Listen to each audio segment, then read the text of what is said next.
Okay, good afternoon, everyone. Thank you for being here. We're just getting back from lunch, but people will start trickling in. Right now, I have the real honor and pleasure of introducing my colleague, Hend El-Buri, who is the Director of Food Security here at Rutgers University, Newark, who's going to talk about the work that they do, the amazing work that they do here for our students and for our community. Hend?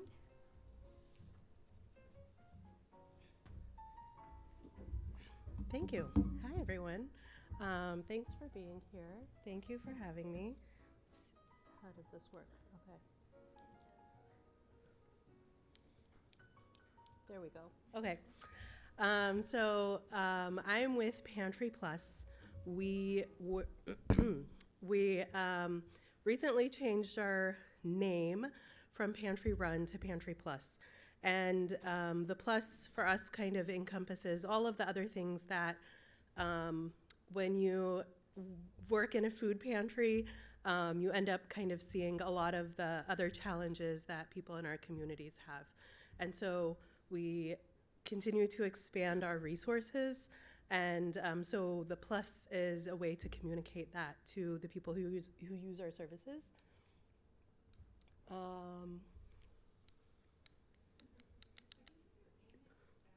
Oh, aim it that way. Okay. Good tip. So just to explain a little bit about why we exist. So the pantry was originally started by students who recognized that there was really a massive need. Their classmates were having a difficult time kind of maintaining a healthy lifestyle because they weren't getting enough to eat. So they really advocated and they saw that, some of the impacts of food insecurity on their classmates. So students could end up dropping out of classes, leaving school entirely, feeling a sense of isolation, having a higher likelihood of being diagnosed with depression, and lower consumption, obviously, of fresh fruits and vegetables, which are often really difficult to access. If you live in Newark and you can't shop at Whole Foods every day, you might have a really hard time getting access to fresh fruits and vegetables. And to give you an idea of what this looks like across the country, food insecurity across the country is, I'm just gonna scooch over here so I can see. Food insecurity around the country is around 12%, 12 to 13%. And for years it was around 10 to 11%. And only in the last few years it has gone up significantly. Among college students, that number is typically around 30%. And so about 1 in 3 college students are experiencing food insecurity. At Rutgers Newark, that number is closer to about 50%. So if you're students here, then in your group of friends, about half of your friends may be experiencing food insecurity. If you're faculty, you might think about the way that about half of your class is surviving while they're taking your course. And so, we look at like the impacts of food security and kind of thinking about equity, even when we talk about like scholarship funds. So a student who is skipping most of their meals and having a really difficult time with housing and other basic needs, could really benefit from a scholarship, but maybe achieving a 2.5 GPA is really a success for that student. But if we're putting these markers like, the student needs to have a 3.5 GPA without accounting for some of the other challenges that the students are experiencing, that really becomes an equity issue for a lot of these students. So again, close to about half of students at Rutgers Newark were experiencing food insecurity at the time of this survey. This is across the entire university, about 30% of undergraduates, and about 30% again of undergraduates experiencing housing insecurity as well. And around between 7.6 and 8% of students actually had been homeless in the past 12 months.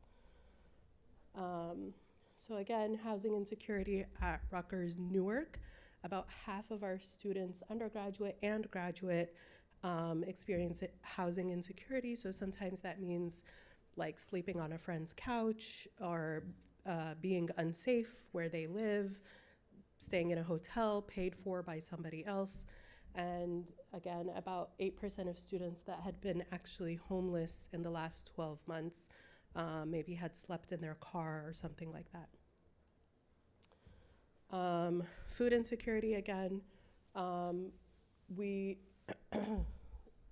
about half of those who were food insecure were considered very low food security, as opposed to marginal food security, which both of them are, as opposed to low food security. So both of them are food insecurity, low and very low. But very low food insecurity indicates that the student is skipping meals, sometimes for entire day or entire days in a row, or that the student has lost weight. Sometimes if the student is a parent, and we know that student parents may be especially vulnerable, sometimes if the student is a parent, they have been skipping meals so that they could provide food for their children. You can read the full report here if you're interested. So when we think about our goal of food security, we think about the 6 dimensions of food security. So that all people at all times have physical, social, and economic access to sufficient, safe, and nutritious food that meets their dietary needs and their food preferences for an active and healthy life. And I think that when we think about the charitable food system, a lot of times we're thinking about like this old can of beans in this old church basement. And we really want to make sure that students know that our resources are stigma-free, and we really try to provide them with a dignified experience. So what we see on this campus is that a lot of students come to college, especially our first generation students, to kind of be able to meet their basic needs. You know, I need to get a job, I need a higher income, so I'm gonna go to college. And then they continue to experience basic needs insecurity while they're in college, and have poor outcomes, have a really difficult time keeping up, staying in class, focusing in class, succeeding in their classes, and have to make really difficult decisions about whether to try to meet their basic needs by leaving school, getting a full-time job, or staying in school. And so we hope to be the intervention that prevents those poor outcomes. And we do that through focusing on meeting students' basic needs, but also by providing food literacy, trying to help students improve their food literacy. So that means cooking lessons, nutrition education, things like that, food systems education, building a community across the campus. So as I said, there can be often a lot of feelings of like isolation, like I'm the only person that doesn't have enough food. All my friends are going out and I'm the only one who, but we really try to make sure that students are aware that this is not like a personal failure or personal responsibility.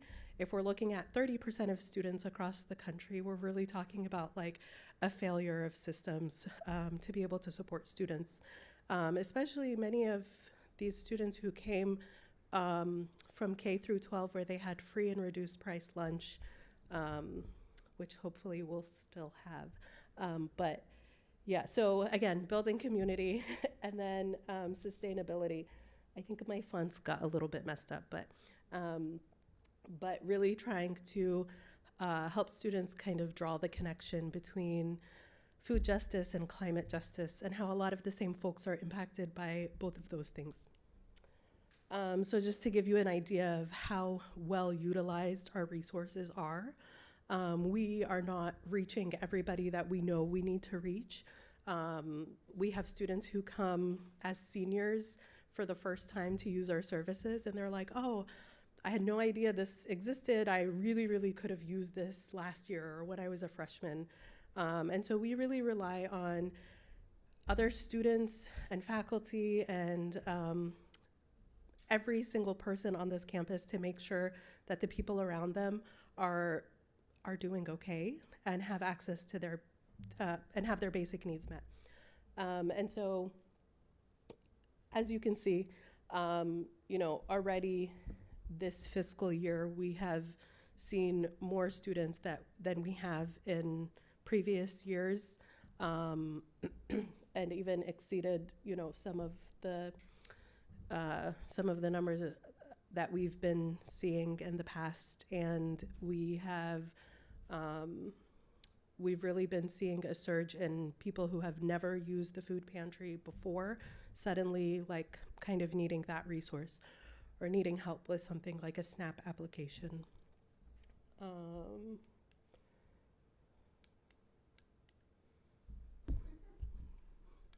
Oh, there we go. Okay, so in terms of meeting students' basic needs, we try to provide a variety of services and really try to meet students in a bunch of different ways. So we have our food pantry. We really try to focus on providing fresh foods, fresh fruits and vegetables, dairy, eggs, yogurt, things like that. And then we also try to provide students with culturally relevant items. So again, going back to the food security statement, we want to make sure that the foods that we're providing meet people's dietary needs and their preferences. Just because you need to use a food pantry, it doesn't mean you have to eat things that you hate or don't like or don't prefer. And then recently, through a gift from a generous alum, we were able to install refrigerated lockers so students can have access to our food pantry 24/7. They're able to order the things that they want and that they like online, and we will put them in those lockers so they're able to access them anytime. If they want to come at midnight, they can come at midnight. And then we also provide some basic needs resources. So we screen students for things like SNAP benefits, things like summer EBT, other resources that they may be qualified for. And we're also able to provide them with one-on-one application assistance. So I think a lot of students, a lot of people, not just students, when you open one of these government applications, it can be very overwhelming. So we're able to provide that step-by-step support to make sure that we kind of close the loop, that students are interested in SNAP, that they get the one-on-one support, they submit all of their documents, and then we're working with them to follow up with the Department of Social Services to make sure that they actually get the benefits that they're entitled to. And then we have additional resources for students and students who are parents or caregivers. We have, I won't read all of them, but the point of this is just to demonstrate that there are a lot of resources outside of just students being able to come to our food pantry. But we really want to, if students aren't comfortable or they don't come to our food pantry, we might be able to get them resources through one of our farmers markets or through the lockers or a different way. And then we talk to students, we provide students with opportunities for nutrition education, cooking workshops, and other kind of food systems, food literacy support. We really want to make our space a place for all students, so you don't have to be experiencing food or basic needs insecurity to engage with the pantry. You might be a volunteer, you might take our course and become an ambassador, you might come for a cooking workshop or other education. There are a lot of ways that folks can engage with our office. And then as part of, as thinking about kind of Newark, Rutgers' role in Newark, we try to be really engaged in the Newark community and learn from and also support other partners in the city of Newark. So as I mentioned, we really want to help draw the connections between food justice and climate justice. And the Pantry is a really great way for students to kind of see what the culture of their communities could be like by engaging in some of these practices. And so, we really try to focus on reducing food waste through food choice and data-driven ordering, dorm cleanouts, food date label education, our food rescue, which if you're a student, you can sign up to get free notifications about extra food on campus. And we recently started a partnership with the app Too Good To Go. So if you don't have the app Too Good To Go, I highly recommend to download it. So they're providing us with vouchers so students can get food from nearby restaurants that otherwise those restaurants may have thrown away, but still perfectly edible and good food. So students are able to use that app to get things that they prefer, that are in their neighborhood, that's like safe and delicious, and prevent it from going into a landfill. We do composting at the Pantry and also participate in gleaning programs. So we have a partner who goes around the area to local supermarkets and collects food that is still perfectly safe and edible, but maybe a carton of eggs has like one cracked egg. We're able to take those items, sort through them, and distribute them to students. And it's a great way for students to be able to get things that we don't always have in the Pantry. And then students can use our bulk refill bins by getting quantities of dry goods that they want, and bringing their own container. So like at Whole Foods, they have those like refill things. So it's a similar concept that we are trying to demonstrate as a model for other food pantries. And then this year we had our first couple of thrift stores for students. So students could come swap clothing. People from around campus donated a lot of items to our thrift shops. And we had hundreds of participants who really enjoyed that. And I think our population of college students is really into like thrifting, and it was a really fun, exciting event for them. So this is just some of the education that we provide, but a couple of things I wanted to kind of have all of us think about are, it's really, I think, uncomfortable to look at the amount of food insecurity we have in the US, across the world, and at Rutgers, Newark, wherever, and also consider the amount of food waste that we have that happens both at like a household level, but also like there aren't a lot of systems in our communities to be able to rescue that food. And so what we're doing at the Pantry is really trying to kind of talk about these sustainable practices, teach students about them, give them the opportunity to implement them at the Pantry, and then give them the resources to implement them in their own lives. So we'll do a workshop about menstrual cups, and then students can actually get a free menstrual cup and implement that at home. And then we hope that eventually a lot of these things that students are able to learn about and implement at our through our program, they're able to implement in their own lives, but then they're able to have an impact on the institutions and the governments, whether it's their like local township or whatever it may be, to really like help create more systemic change. So that's all I have. Thank you so much. Yeah, and I'll be around if you have any questions.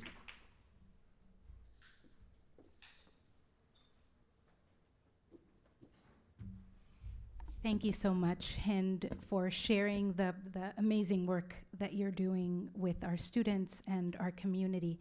I would like to introduce my colleague who will be the moderator for the next panel. Brian Murphy is an associate professor of history here at Rutgers Newark. And come on over, Brian.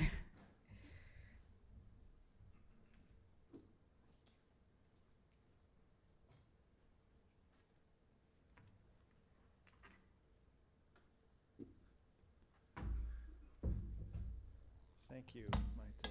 Thank you, everybody who's organized this today.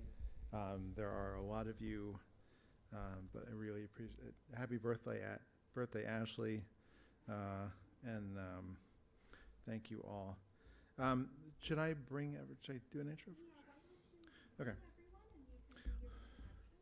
So let me, before I introduce the panel, before I get this started, let me just say that bring up our panel for today.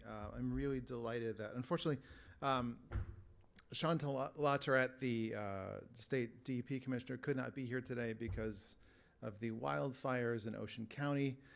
In his place, I'm really delighted, though, that Candace Perry is here.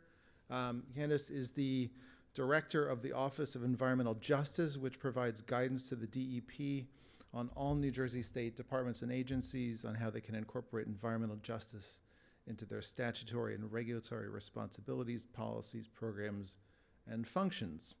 She oversees the state's Environmental Justice Interagency Council and Environmental Justice Advisory Council, and is a liaison to our state's overburdened communities. I believe that under Phil Murphy's governorship, your office was created, right? And you were the first director of that office. Maya Van Rossum is the founder of Green Amendments for the Generations, a national nonprofit organization dedicated to inspiring citizens to add green amendments to every state constitution in the United States. Green amendments establish constitutional mandates recognizing a healthy environment as an inherent generational right of all people. There is no explicit environmental language in the federal Constitution, but in 1971, Pennsylvania adopted a Green Amendment, followed by Montana in 1972, when they rewrote their state constitution, and then New York, which was a big victory in 2021. There are movements afoot in 12 other states now, I believe, including I might have that count wrong. Is it more? It's more. Good. Good. I'm glad it's not fewer than 12. There are movements afoot in other states, more than 12, including New Jersey, where people are trying to adopt similar measures. Maya has been called the mother of the Green Amendment and is the Delaware River Keeper, leading an advocacy network that spans the 4 states of the Delaware River watershed. She's also the founder of the Environmental Law Clinic at Temple University's Beasley School of Law. Quinn Yeargain is Associate Professor of Law and the 1855 Professor of the Law of Democracy at Michigan State University and teaches courses in constitutional and criminal law. Their research is organized around the relationship between democracy and legal developments and focuses specifically on institutional changes in state constitutions through amendments, the use of democracy to expand and contract state constitutional rights, and the expansion of liberties. Let me bring them all up. Thank you. And there's stairs here, so you don't have to make your way up.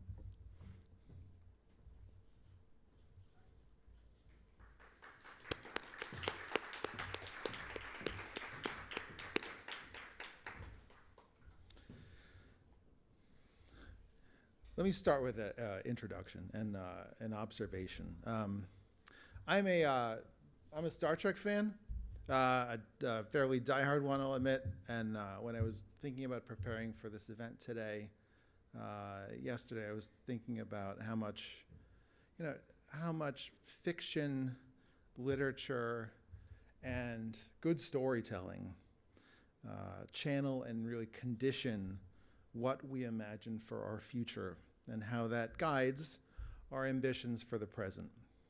So I want to do something. This is corny. but I want to do it. I just want you to close your eyes and clear your thoughts. I know it's corny, but we fed you, so you have to do it. So close your eyes. Be aware of your breathing. Center yourself for a moment. And I just want you to imagine the future. 5 years from now, 5 decades from now, the future.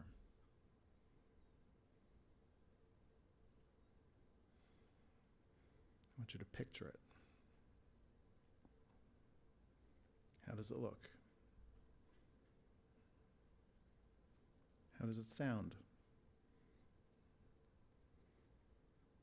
How does it smell?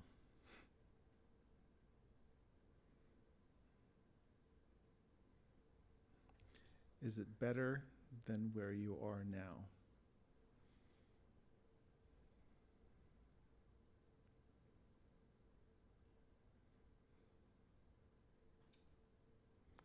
So let's bring this back to Earth, right? What kinds of social, political, economic, legal arrangements made that future possible? The horizons that we imagine are inevitably shaped by where we stand. And Earth Day, which was celebrated yesterday, was created in 1970 in part because of the psychological effects of this image, which was a picture taken of the Earthrise from the orbit of the moon on Christmas Eve in 1968 by the Apollo 8 astronauts. There was a photograph of the Cuyahoga River on fire in 1969 that focused the mind as well in this period. And those images catalyzed an environmental movement, then forced governments to act in ways that are hard to imagine today. In so many ways, when we think about environmental law, when we use the term environmental law in the United States, we are talking about a corpus of rules and agencies and decisions that are made in the 1960s and 70s with overwhelming support in Congress, votes that would look like a typo if you saw them today. And when we look back, we can admire that ambition, but we have the benefit of a critical distance today, and that offers a useful perspective. Star Trek, which aired from 1966 to 1969, had a lot of conflict in it between living peoples about race and ideology and resources, but there's no money in that universe. Money is not the motivating factor in those stories. And that's a believable thing because in the 1960s and 70s, when a lot of these environmental laws are written, inequality seemed to be a thing that was on the wane, a problem that was going to be solved by time. And so the decisions and laws written in that period reflect that blind spot, right? And we can look back and see that today. They address injuries to some, but fail to pursue justice for all. So those laws addressed pesticides in our vegetables, but not in the bloodstreams of the people who pick them. They address trash in public spaces, but not incinerators in poor and minority neighborhoods. They address air pollution, but not childhood asthma. They address water pollution, but not the lead infrastructure that delivered that water to someone's faucet.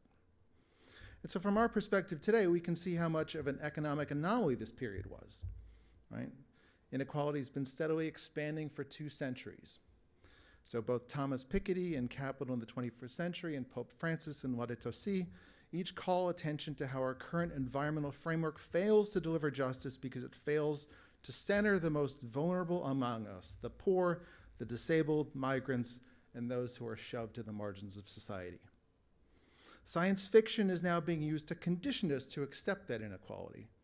The richest man on Earth often talks about colonizing Mars, so he and his chosen colonists can escape an Earth that they are promising to pillage. The damage and injustice they inflict will be worth it, he says, because Mars is within reach. But of course it isn't, right? We are stranded here on this Earth. The closest planet we know of that could possibly be inhabitable is 4.25 light years away, We cannot get there. We cannot communicate with anyone else in the universe. 12 people walked on that moon, and no one has been back since 1972. We can only visit there in the most rudimentary way. Earth is all we have. This is it. And so what future can we build for ourselves here? I direct a research project for the Brennan Center for Justice on state constitutions, and I spend a lot of time thinking about how self-government and democracy can craft a more just and fair future. A fun fact is that the word citizen appears in the New Jersey State Constitution 24 times. The word water appears 25 times. But like our imperfect environmental laws, these institutions that are so crucial to self-government are today under attack. And so we're forced to ask in a federal system of government that is today hostile to even the term environmental justice, how can we strengthen and use these state institutions, legislatures, and constitutions to confront present threats and fight for a better and more just future? As Jedediah Purdy writes in his book After Nature, A Politics for the Anthropocene, self-government demands a self-aware, collective engagement with the question of what kinds of landscapes, what kinds of atmosphere and climate, and what kind of world-shaping habitation to pursue. That is our only alternative to half-conscious impositions of futures on one another and on our descendants. The result of an undemocratic Anthropocene is an inhumane world built on unfair terms. That would be nothing new, but the prospect of it is a reason to try to do better. To help us imagine what state and local governments can do in this moment, I'm delighted to be able to have a conversation with these three panelists today. And I think I will invite up Maya first. Me first? Yeah, to give her presentation, and then we'll follow with a Q&A when everybody's done. Thank you. Yeah, and I'll move this podium when we're done. Yeah. Thank you, Maya. There, you'll be blinded. Yeah. No, you'll be blinded by the... Well, yes, I will. Yes, you will. Okay. There we go. That's a hot seat. Great. All right, let me make sure I can get this clicker working. The other side, look at that. Great. So I really appreciate the kind introduction. Brian, I can't see you with the microphone in my face. Sorry to be short. But I'm really honored to be here today and to talk with you about my Green Amendment pathway for environmental protection, a pathway that literally is, at this point, spanning the nation, and I think is poised to make critical, fundamental, transformational change. Well, man, I'm not good at this. There we go. I already got introduced, so we can skip that. So I think that Brian beautifully gave us some vision, right, with some examples about how our current system of environmental protection laws is fundamentally failing to protect our environment and failing to ensure environmental justice for all communities across the state of New Jersey and across our nation and very literally across the world. And he talked beautifully about how the limitations and the shortcomings in our current system of environmental protection laws is resulting in real suffering, real harm for real people. Now, he talked about some of the examples, right? Some of the outcomes of the shortcomings of our environmental protection, but I want to talk about why we have these limitations, just very briefly. The fact of the matter is that our current system of environmental protection laws here in New Jersey and across our nation are just wrongly oriented. We have a system of environmental protection laws, we have a system of governance that is actually focused on legalizing environmental pollution, degradation, and harm through a system of reviews and permits. It's not actually illegal to spew devastating quantities of pollution into the air or into the water or into the soils. It's not illegal to fill in a wetlands or to fill in a stream. It's not illegal to bring a species to the brink of extinction and even over the edge, as long as you've gotten the right reviews and the right permits from the right agencies. Then it's perfectly legal, right? We do not have a system of environmental protection that is focused on prevention first, prevention of pollution, degradation, and harm.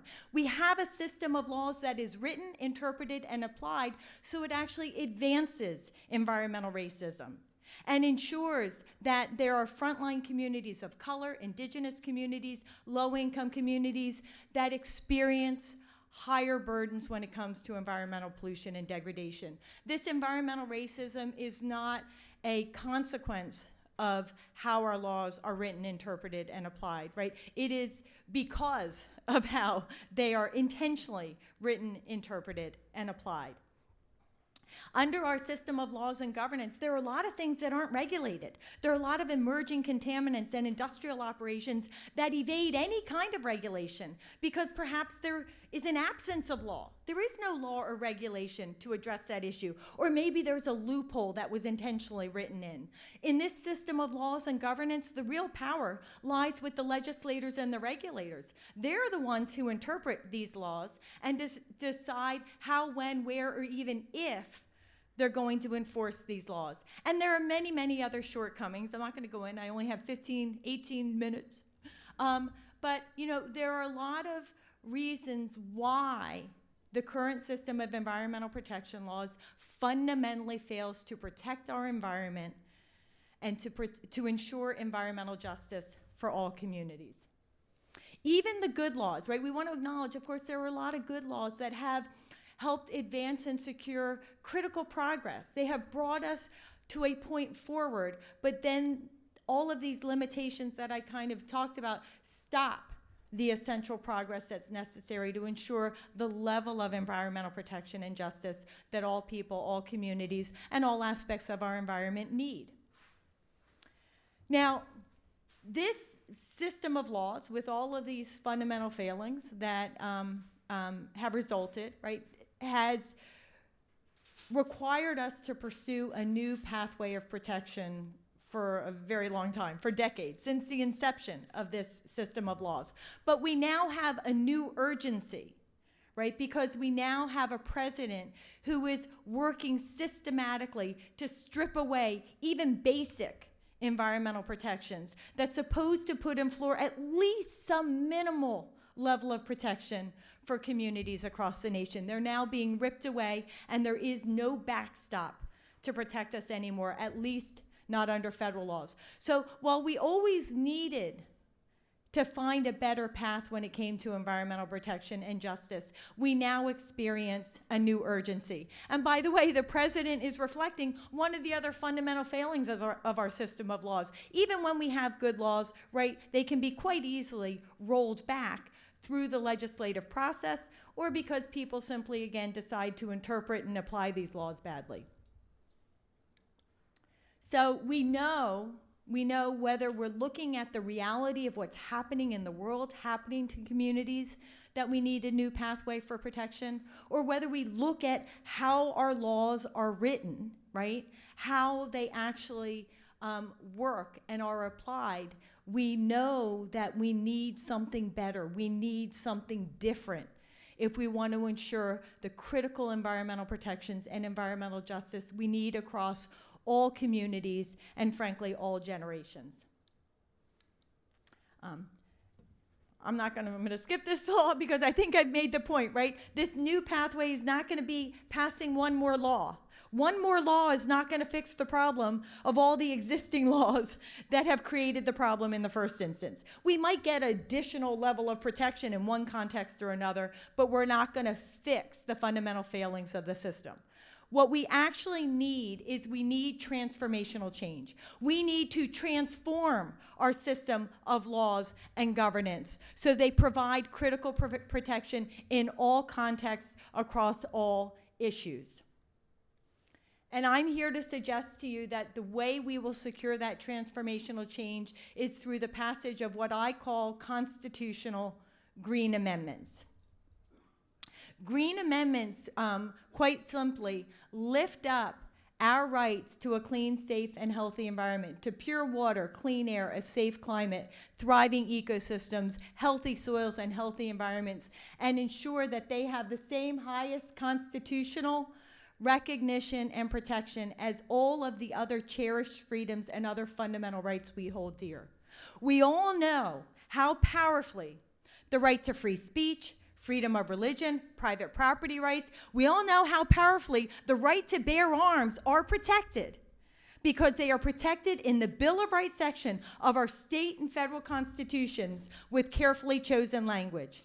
Well, with the passage of constitutional green amendments, we bring this same power to bear for our environment, for environmental rights, and for environmental justice across communities. Now, if you want to get this highest constitutional recognition and protection for environmental rights, raising environmental rights so they are on par with those other cherished freedoms, not just any language anywhere in the Constitution will do. There are critical criteria that I've identified that have to be achieved if you really want to get this highest quality protection. And we know this by the way the law, constitutional law operates, but we also know this by looking at precedent and how existing constitutional language has and has not effectuated change across our nation. So what are those essential criteria? If you want to get a green amendment, I want to note there are lots and lots and lots of environmental rights amendments in state constitutions across our nation. Lots of state constitutions talk about the environment, the power and importance of protecting the environment. They even talk about environmental rights. But they don't fundamentally change the way the environment is addressed in the law. If you want to make that kind of change, you have to meet these critical criteria. If you meet these critical criteria, then you have an environmental rights amendment that meets the definition of a green amendment. Right? So every green amendment is an environmental rights amendment. Not every environmental rights amendment is a green amendment. Green amendments are the ones that make a difference. So to be a green amendment, I won't go back because I've skipped now, I've gone on. But what the slide said was that the language needs to be placed in the Bill of Rights or the Declaration of Rights section of the Constitution. That's where we recognize and protect those other fundamental freedoms we hold dear. If we want to recognize and protect our environmental rights in that same most powerful way, it has to be placed in that section of the Constitution. That placement in the Bill of Rights or Declaration of Rights section of the Constitution brings with it certain legal qualities that ensure highest level protection. We want to be clear through the choice of language that we are not creating or giving environmental rights to the people of the state. These are inherent, inalienable, indefeasible rights that already belong to us by virtue of the fact that we are people here on this earth.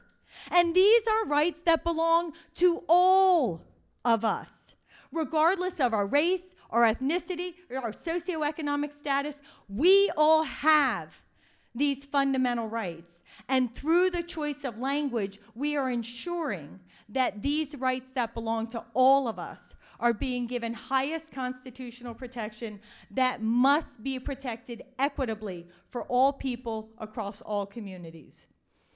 With the Green Amendment, we are very, very clear about what we are protecting. We are protecting the essentials of environmental life: pure water, clean air, healthy soils in which to grow healthy foods, thriving ecosystems, a safe climate, healthy environments, right? These are things that contribute to every aspect of our lives that are critically and essentially important. With our choice of language in this Bill of Rights placement, we are ensuring that all government officials within the state, at every level of government, is constitutionally obliged to protect the environmental rights of all people, and again, to do so equitably. It is not just up to the state legislature to decide what qualities of the environment will be protected for us. It is not just up to the governor's office to make or render a decision. All government officials, every time they are acting, are constitutionally obliged to consider and protect environmental rights. Green Amendment language ensures that environmental rights and natural resources are protected generationally for those of us here today and the future generations yet to come. That generational language makes sure that when our government officials are governing, they are thinking long term, right? Not just about the next political race. Green amendments ensure that the natural resources of the state are being protected by all government officials, and they are being protected for whom? They are being protected for the people, not for industry, not for profits, not for political agendas, but for we the people, because we the people are the beneficiaries of the qualities and the benefits that the natural resources provide. And these natural resources belong to us, and therefore must be protected for the benefit of us. That is part of the power of Green Amendment language. The language must be self-executing. So whether or not you can find a law to address an issue affecting the water or the air or the environment, right? If there's a problem, we the people can turn to our right to clean water, clean air, a safe climate, and a healthy environment to get the protection we need. The constitutional language has power and enforceability in its own right. And with green amendments in place, when our government officials, when our laws as written, interpreted, or applied fundamentally fail us, fail to protect our environment, fail to protect our environmental rights, fail to ensure environmental justice, we the people can do something about it, because we can enforce the constitutional entitlements that have now been captured in the Green Amendment language. When we put in place green amendments, we truly give our environment, our environmental rights, and our environmental justice highest constitutional standing. This Green Amendment movement is a nationwide movement. It is advancing at the state level first. We are going state by state by state, seeking and securing constitutional green amendments in every single state constitution across our nation, and then ultimately we're going to secure one at the federal level. But we're starting at the states because the states have a lot of power when it comes to the environment and environmental protection. And state constitutional amendments are very accessible. They happen with relative regularity. So by going to the state level first, we are securing powerful protection in the near term while we are building the foundation of knowledge and support necessary to ultimately get a federal green amendment. The state green amendment holds state and local governments accountable. The federal green amendment will hold our federal government officials accountable, our president, our Congress, our Environmental Protection Agency, and all of the other regulatory agencies that should be working to protect us, our environment, and our environmental rights. When I founded this Green Amendment movement in 2014 as a result of a powerful legal victory in the Commonwealth of Pennsylvania, which is another story and another talk, not this talk, there were only 2 states that had green amendments of this kind, Pennsylvania and Montana. But we started up the movement, and most recently we've secured a green amendment in the state of New York. That was passed in 2021, added to the Constitution in 2022. And we now have green amendment proposals that have been put forth in over 20 other states, with more states coming on board all the time. And in fact, this map, which I created last week, is already out of date, because North Carolina shouldn't be yellow, it should now be green. Because on a bipartisan basis, last week, North Carolina's green amendment was proposed. What do we secure for environmental justice when we put in place green amendments? Let's just be very clear. We secure a lot. Every single time government acts, legislating, regulating, permitting, any kind of decision making, every single time government acts at the state level or the local level, they are constitutionally obliged to protect our environmental rights and ensure environmental justice for all communities. And again, this must happen at every level of government, not just the state legislature, but every governing body at the state level and at the local level. We ensure environmental justice is infused across all issues. When we get a green amendment, if you pass another good environmental protection law or environmental justice law, you will address an issue, an aspect of environmental protection, environmental justice in a certain designated context. But you're not going to infuse environmental protection, environmental rights, and environmental justice across the board in all issues: energy issues, transportation issues, water issues, air issues, soil issues. When you pass a Green Amendment, you are. It's one of the most beautiful things about the Green Amendment movement. It brings everybody together who is working on environmental issues or environmental justice issues. It's bringing us all together to work in common cause towards something positive and powerful that will benefit all of our efforts and movements. With a Green Amendment in place, we do ensure, again, equitable protection for all communities. It's not equal protection, it's equitable protection. So that means that our government officials can and must take into account that there are already communities that are being impacted by higher burdens when it comes to environmental devastation and desecration and may need a greater level of assistance and care. When we talk about equitable protection versus equal protection, we can ensure that the inequities of the past can be part of the solutions for the future. When we have a Green Amendment in place, if an environmental sacrifice zone is identified, right, then we can do something about it. We may have a constitutional question because of this obligation for equitable protection for all communities.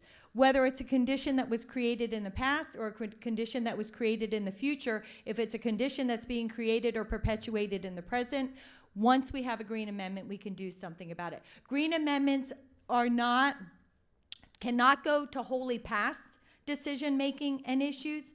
But if you've got an industrial operation that's been devastating a community for decades and decades and decades, inflicting devastating levels of harm that rise to the constitutional level, well, for that industrial operation to continue today, they need a permit renewal.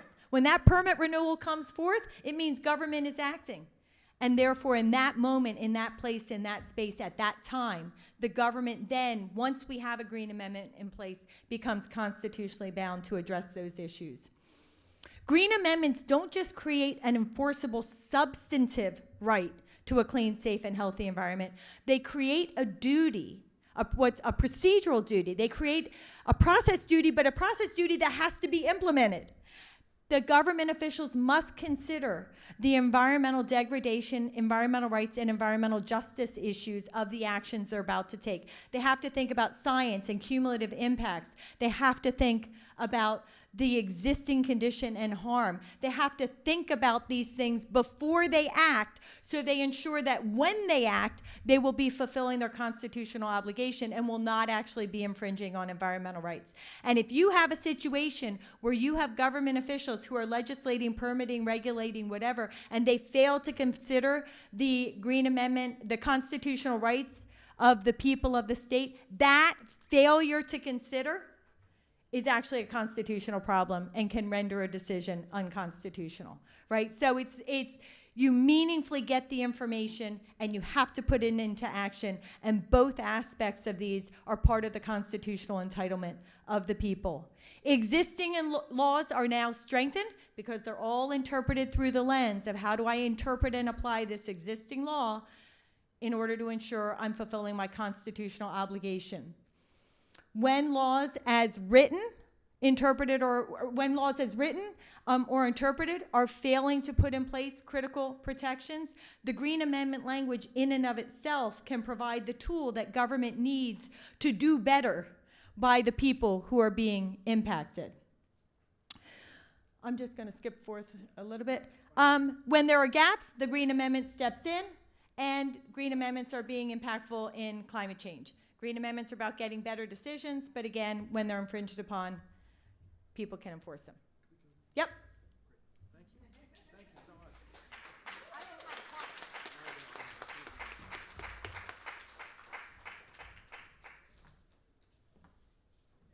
Thank you so much, Mike. Here. And now we will hear from, yeah, you ready? Let's, Maya, here, let me give you your book back. Great. Good. Candace, you don't have any slides. No. Oh, no. I know. It's bright. It's bright. Do you want to go from there, or do you want to go from here? Great. It's up to you. You're our guest. Testing. Okay. All right. So thank you, Brian, for setting the stage and doing some good framing up top.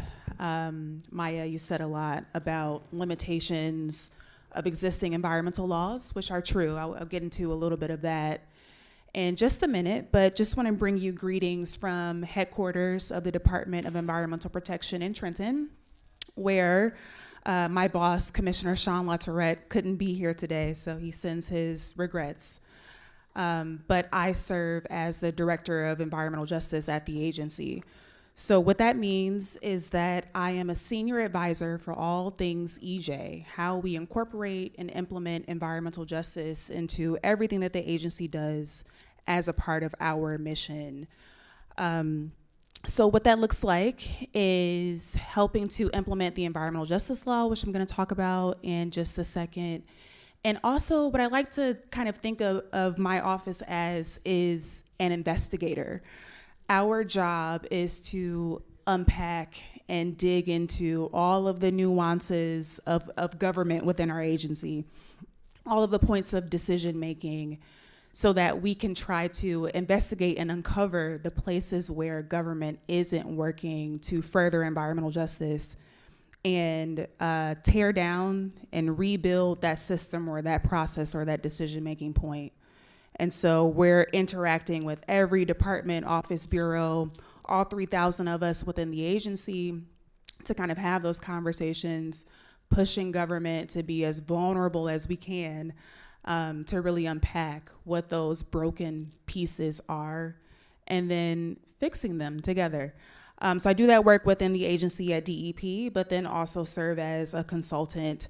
I like to call it that, a consultant, to every executive branch member. So every department and agency within the executive branch, also kind of having those conversations to do that same work.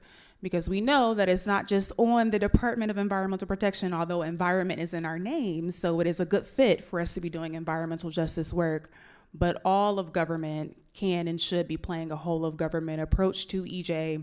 And so that's what the Office of Environmental Justice has been created to do. So on to the topic of, well, first let me just say as a point to just address the elephant in the room that it is a very interesting time to be working in government, and an even more interesting time to be working in government on environmental justice. We went from a time where environmental justice wasn't a term that was used to a time where it started to become more a part of the lexicon. It was defined. It started to have a box created around it, started to be its own discipline, to a time where people are fighting and pushing for more of the due recognition of environmental justice as a true movement, not just within the environmental space, but distinct from, to a time where we had a lot of funding and attention and recognition to EJ, and it seemed solidified with a lot of people in positions of power to be using the terminology in their speeches, in their language, and it just felt kind of right, like we were in a sweet spot. So now we're in a time where environmental justice is under attack. It is under siege. It is a word that you can't say. It is frowned upon as if it is not a movement that had been fighting for people who deserve to be fought for. And so I'm proud to say that in New Jersey, in this administration, the Murphy administration, that the fight for environmental justice continues, although it might be under attack at the federal level and maybe in some other states. In New Jersey, in this administration, it is still a priority. And so I'm grateful for that, grateful to be in New Jersey, grateful to be working for the state.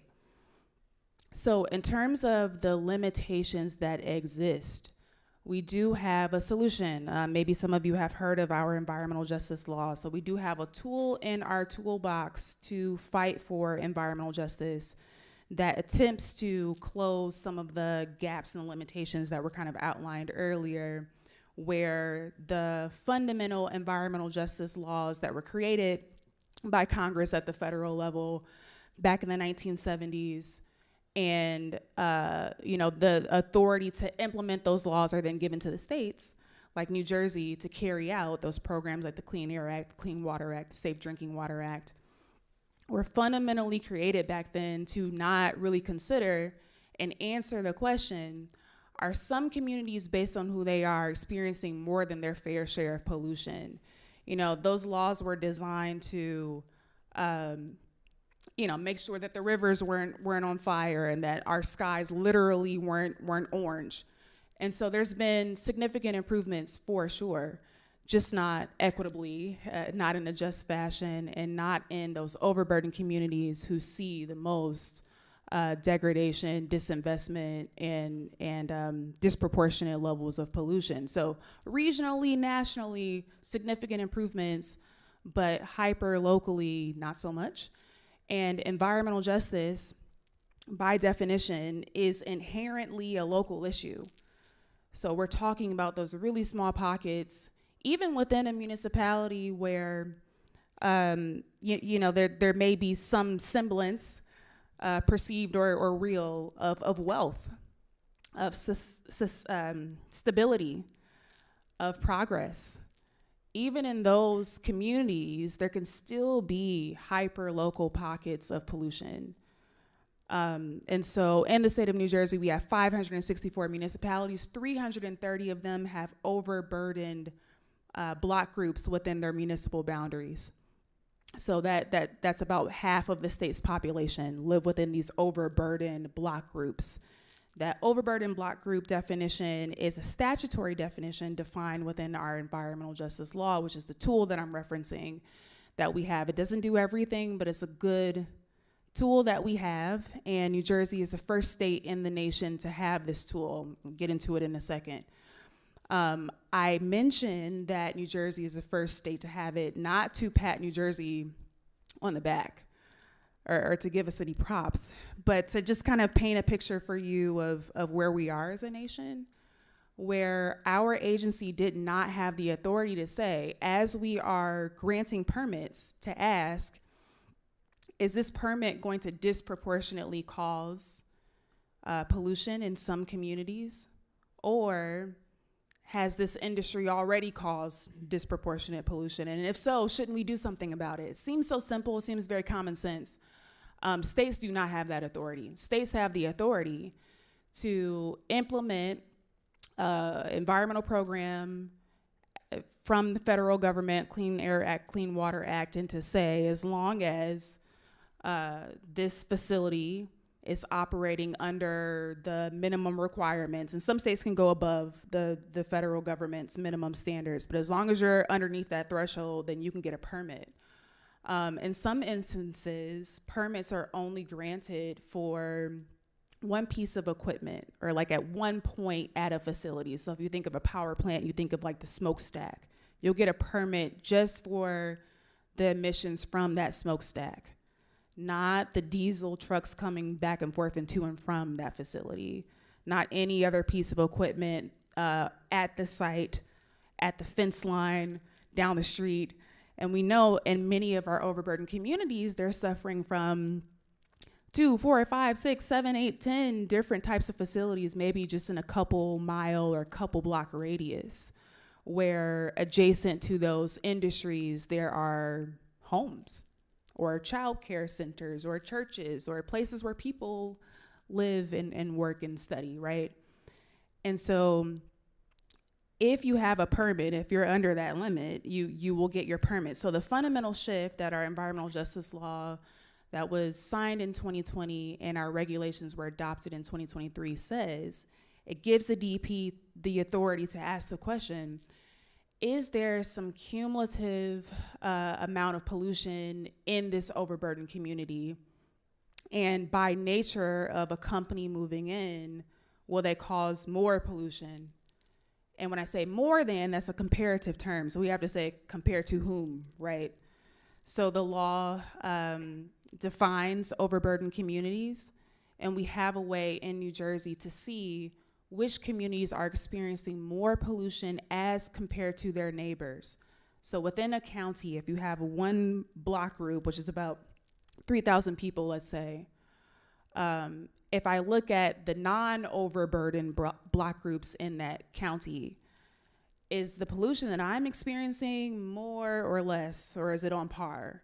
So we have a mapping tool where you're able to see that, which is a big deal thing. Not many other states have that.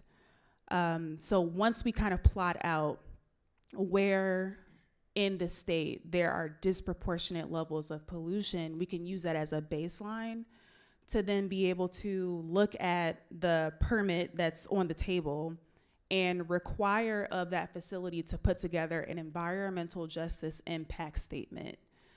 So if you think of an impact statement, you know, it is like it sounds, where you are assessing the impact or the potential impact of a facility on a community, but not just looking at that one piece of equipment where it's permitted. So back to my power plant example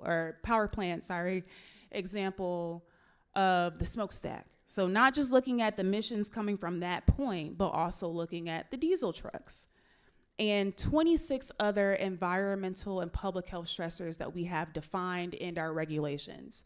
So we've defined a list of pollution, and we're looking at the facility-wide contributions to the community, plus what is already existing in the community. So that allows us to require the applicant to do that analysis. It allows us the opportunity to kind of assess and get a sense of that baseline level of pollution, what sources of pollution the facility might add, and then look at ways to reduce and mitigate and make sure that there's not that disproportionate fashion going on. Because the thing is, we live in a society where there's going to be pollution.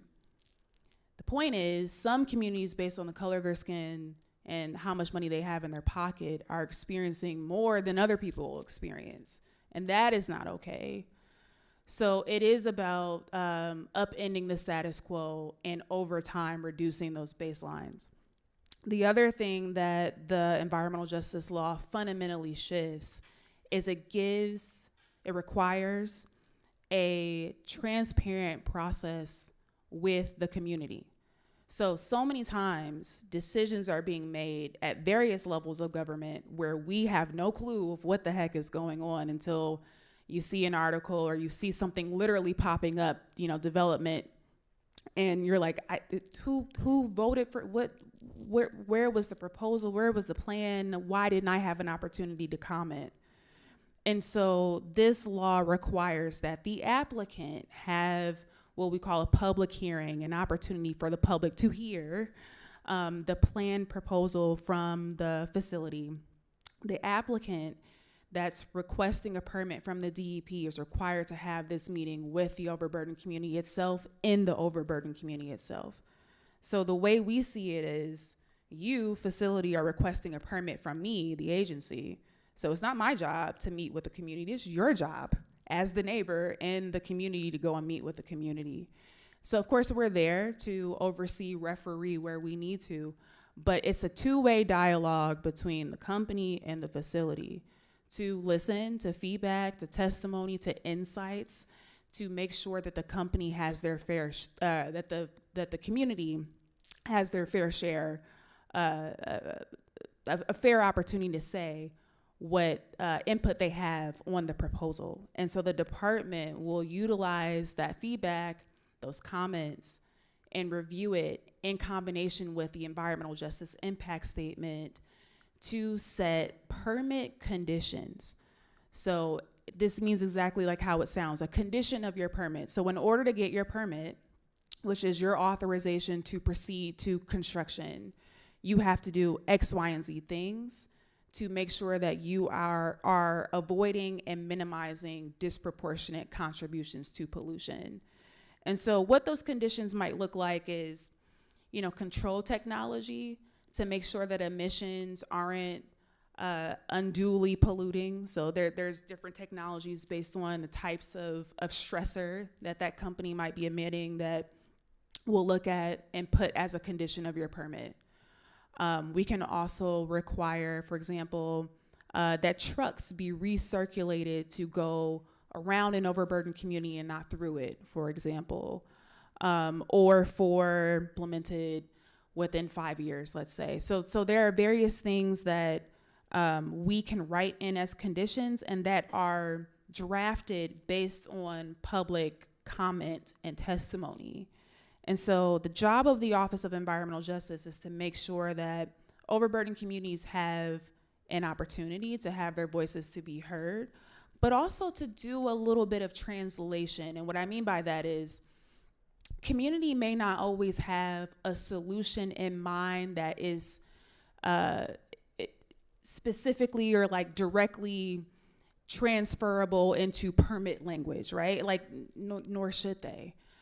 So we shouldn't. And I think many times government had been assuming and requiring for community to be experts in everything. Like, people have lives and just don't have the time to commit to every single thing that government is like focusing on, right?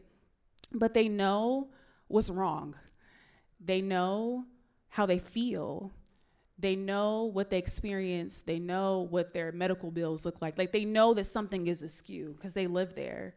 And they should have the opportunity to tell us that and then leave the work to us to think about what a solution might be.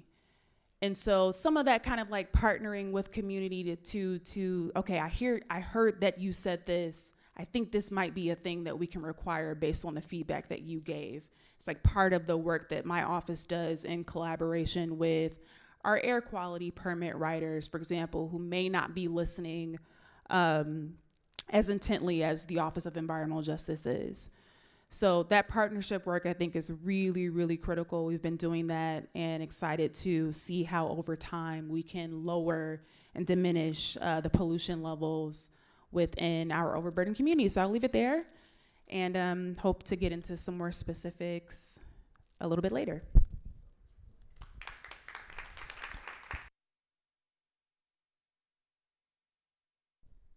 All right. Well, thanks so much for having me and to having such an important conversation. I do have to confess that I haven't seen Star Trek. I'm really sorry. The perspective that I'm offering, I think, is a little bit different. And I want to begin with sort of my own principles and values in approaching this. And I think at the outset, I agree wholeheartedly that we have a right as people to not be wiped out in a climate Armageddon. I don't think that that's a controversial idea, that we should be able to thrive and survive and succeed in this world.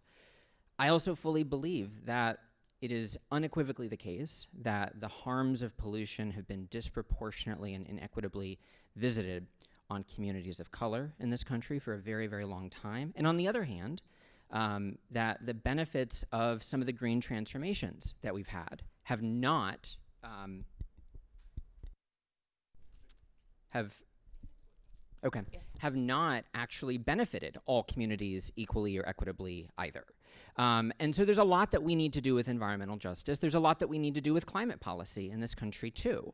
But I don't believe that green amendments are the way to do that if we view green amendments as a skeleton key that unlocks everything else in this country. Green amendments can serve a purpose, but I think we need to be very, very clear about what that purpose is and how we can use them in this context.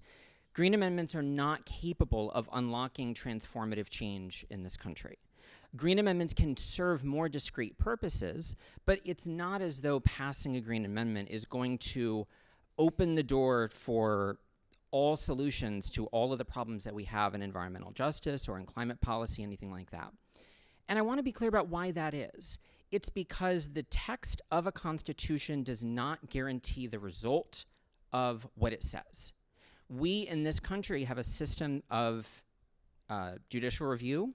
We have a country that heavily depends on courts engaging in action to enforce rights. And we ultimately put the burden on individual people to go to court and vindicate their rights. When I teach and I ask students, when I taught property, for example, and I asked students how many of them had ever signed lease agreements in their lives, everybody had. And I can tell you with confidence, every single person who's ever signed a lease has signed to illegal terms in some form or another. But it's very difficult to enforce them. It's very difficult, it's very expensive to go to court to enforce them, and moreover, it shouldn't be your job to do that. The same is true with rights. When we create a right to something, we are saying that if you go to court, you might be able to enforce it. But it does depend on judicial enforcement. If we contemplate what's going on in this country right now, I don't think it's fair or safe to say that even though we have the First Amendment, that all of us truly feel like we have free speech right now, just because we can go to court and vindicate that. Nor do I think that we feel that our government feels constrained by the First Amendment in any way. Nor do I think that people in this city, in this area, going around, living their lives, fully feel the protection that the Fourth Amendment gives them against unreasonable searches and seizures. Nor do I think that any police department in this country really feels that it is limited by that in any way. And it's because courts are only going to enforce rights so much. And that is especially true when you talk about positive rights in this country, an affirmative obligation of the government to do something. We have had decades of litigation in this country with respect to the right to education that has largely produced no significant change in the quality of education that is provided, nor the equity or equality with which it is provided. If we think, for example, about efforts to add specific rights into constitutions to respond to things, the Florida Constitution since the 1980s has had a right to privacy in the Constitution, adopted in the year 1980, less than 10 years after Roe v. Wade. And just last year, the Florida Supreme Court said, there's no reason to think that when Florida voters in the year 1980 adopted that they had abortion on their minds. And there is no right to abortion in the Florida Constitution as a result. We have to be conscious of the role that these amendments can play in our constitutional system, and to understand that when they have a role, it is going to be more limited. It's going to be challenging a specific decision. It's going to be challenging a specific agency action. It's going to be doing something in a very specific way. It is not something where we can realistically expect advocates to go to court and unlock massive, massive changes. The environmental rights provisions that we've had in our constitutions have not done that so far. The biggest victories that have been pointed to have not been as big as has been claimed.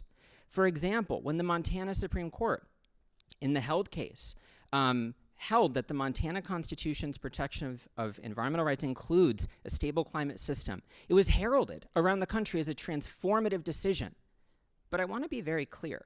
Plaintiffs went to court asking the court to tell the state government of Montana to dramatically reduce carbon emissions in the state. And they didn't get that. No court in this country is ever going to order the government to do that. The extent of what they got in Montana was a declaration of what the right included, and a law was struck down that barred state agencies from including climate change in the decisions they made. That is the extent of what it did. But if you were to read the New York Times, if you were to read what Our Children's Trust, if you were to read what any of these advocacy groups said about it, you would come away with the understanding, falsely, that it was a dramatic shift, that everything was going to be different. Everything is different was a near quote from one of the litigators in that case. But that's not how things are playing out in Montana. That's not how things will play out. If we are thinking about what we should do with our state constitutions, first off, we should contemplate what the right role for them is. What it will frequently be is adopting specific policies, mandating government to do specific things, not forcing people to go to court to force government to do those things, but putting an affirmative obligation of the government in the Constitution to adopt certain policies. Renewable energy standards would go a long way in many constitutions. Specific requirements with respect to environmental justice would go a long way in many constitutions. And even if it is the case that environmental rights amendments could serve a role in advancing all of these ideas, there are seconds until midnight in this country with respect to a point at which we cannot reverse what we have done to our climate. People are suffering right now in this country.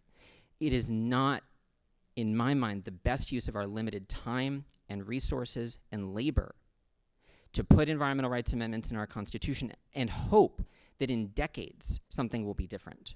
Because since the 1970s, when those provisions were added into Pennsylvania and Montana, it is absolutely still the case that there's environmental injustice in those places. And so we should learn from those opportunities. If environmental rights amendments are going to serve a purpose, we can marry them with other things. We can marry them with equal protection clauses in state constitutions and litigate environmental justice on that basis. There's a lot that we can do, but I think we need to be honest and straightforward and transparent about what the right role for those is. I look forward to our conversation. I'm very glad to be here. Thank you.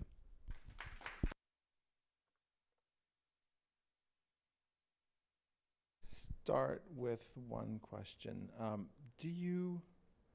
Candace, does the New Jersey Constitution, as it is currently written, make your job easier or harder? Or is it not a thing that comes up? Not a thing that comes up. How much does it help or hinder, or is statutory law more important than constitutional law? I don't know that I would say more important. It's our job as an agency is to abide by the laws that Congress and our state legislature write for us. And so to the extent that we're doing that, that's what we do. Would a Green Amendment help? Or would it be? You're asking me to comment on so I know. I can't I know, comment on. I can't comment on. I know. What do you think? I think Of course it would help. Of course it would help. And it's absolutely fundamentally ridiculous to say that the Constitution has no space or has had no impact on advancing social justice of all kinds in this country. Yes, certainly, a constitutional provision is not an instant panacea across the board, right? But if you think about where we would stand with our fundamental rights, if they were not enshrined in the Bill of Rights section of our state and federal constitutions, were not utilized by good government officials to secure and advance good government action, and could not, when it was necessary, be utilized by people to go to courts to defend their fundamental rights, if we did not have these constitutional protections, we would be in a dramatically different place when it comes to the right to free speech, when it comes to civil rights, when it comes to private property rights, when it comes to all of the cherished freedoms that we hold dear. There has been no characterization or representation at all that a constitutional green amendment becomes an instant panacea for all environmental harm and all environmental justice. But what having a very clear constitutional entitlement of the people to a clean, safe, and healthy environment that must be utilized to ensure equitable protection for all communities, regardless of the color of their skin, regardless of whether or not they are from an indigenous community, regardless of their wealth, right? That to think and to ensure that there is a very clear obligation on government officials to protect the natural resources of the state for the benefit of the people, to suggest that that kind of inclusion in a constitutional Bill of Rights will not change anything, I think it's being disingenuous and dishonest. Of course, putting that kind of provision in the Constitution does dramatically lift up our environmental rights. It does make sure that every time government officials are interpreting and applying the laws that they have at their disposal, but that they are charged with interpreting and enforcing, that they are interpreting and enforcing them through the constitutional lens. When those laws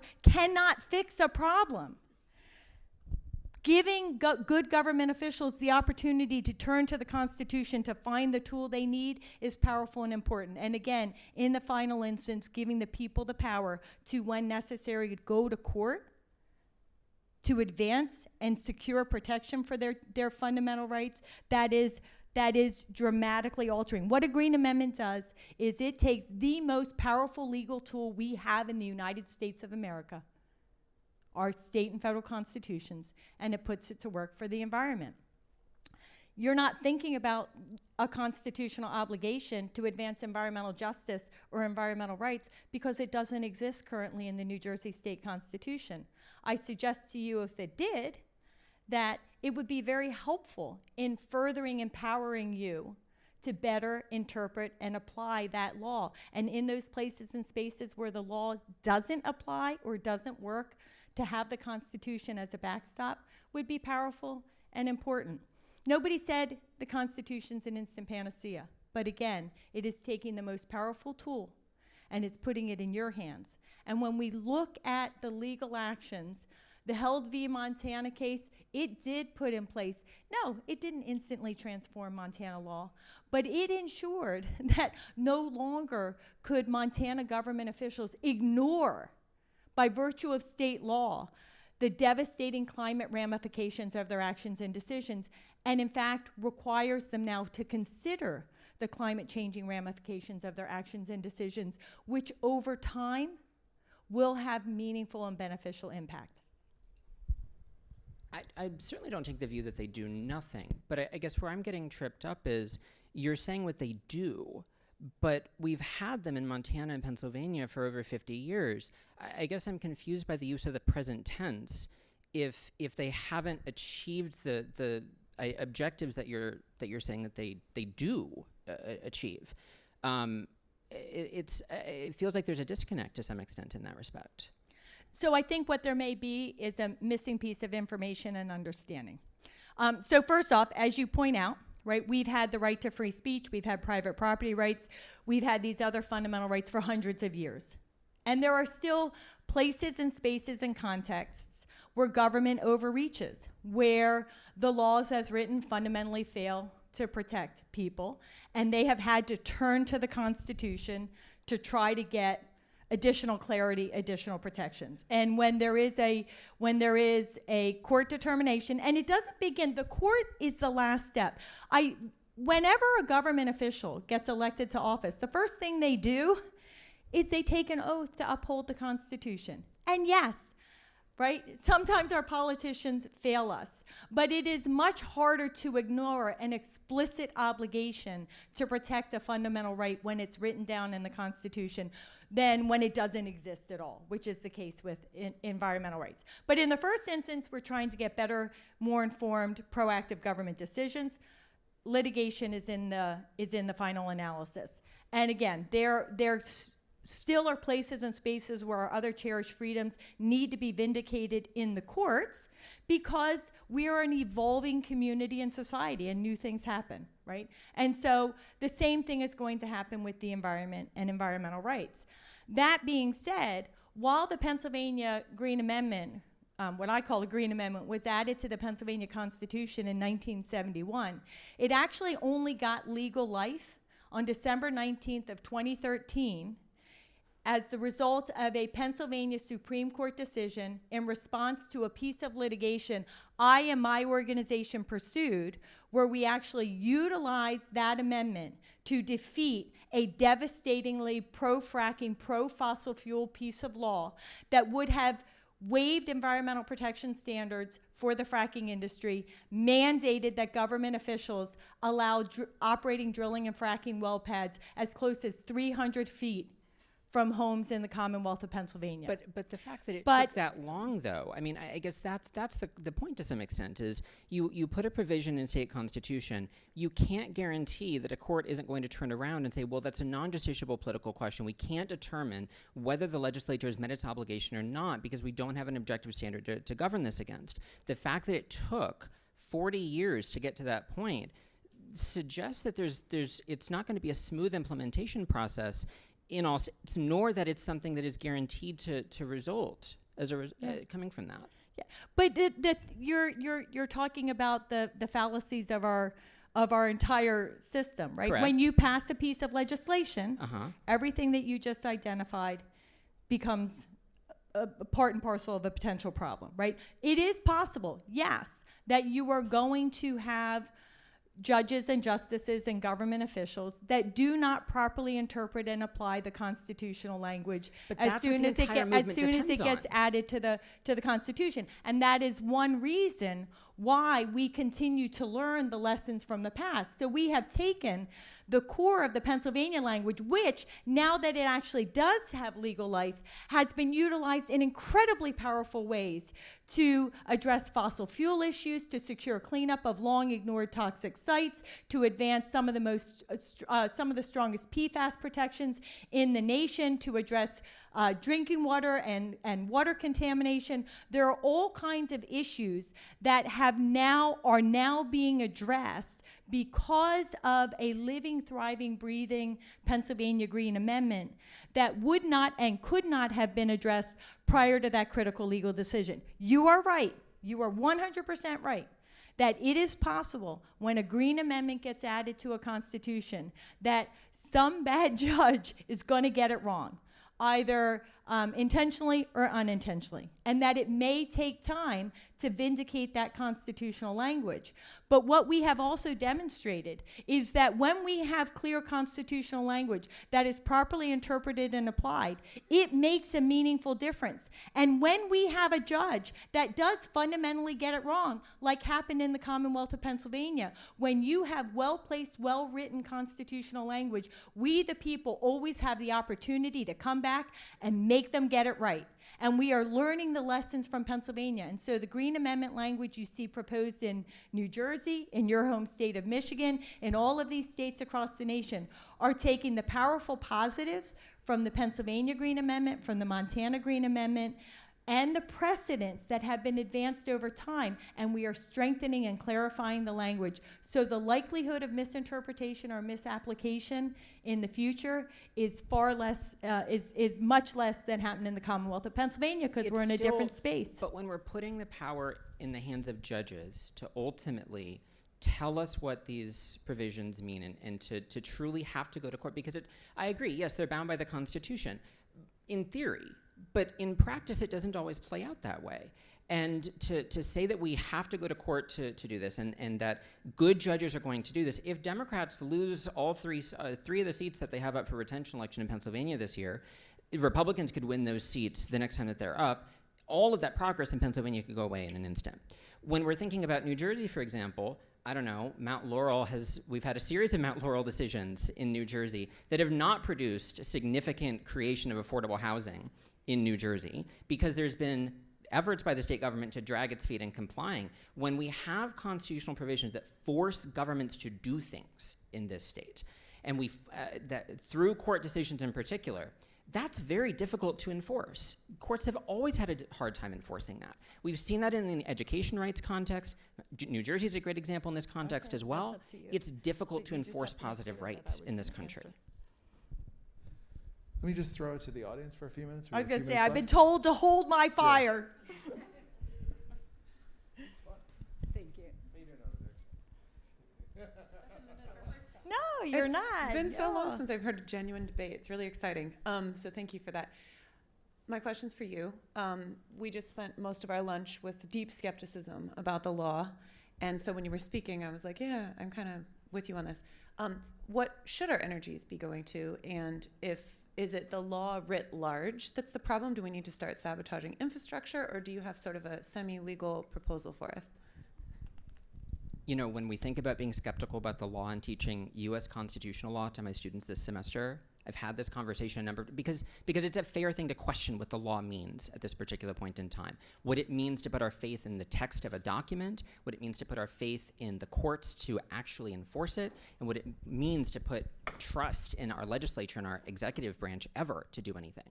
And I think my suggestion in that respect is to think about the best. I certainly would never vote against a Green Amendment if one were on the ballot. And in the states where they exist, I think it's a matter of marrying them with other provisions so that they can have more discrete purposes. If we know, for example, that there are certain communities in a state that are experiencing disproportionate harm, then you could easily take a Green Amendment and couple it with an equal protection clause and sue on that basis.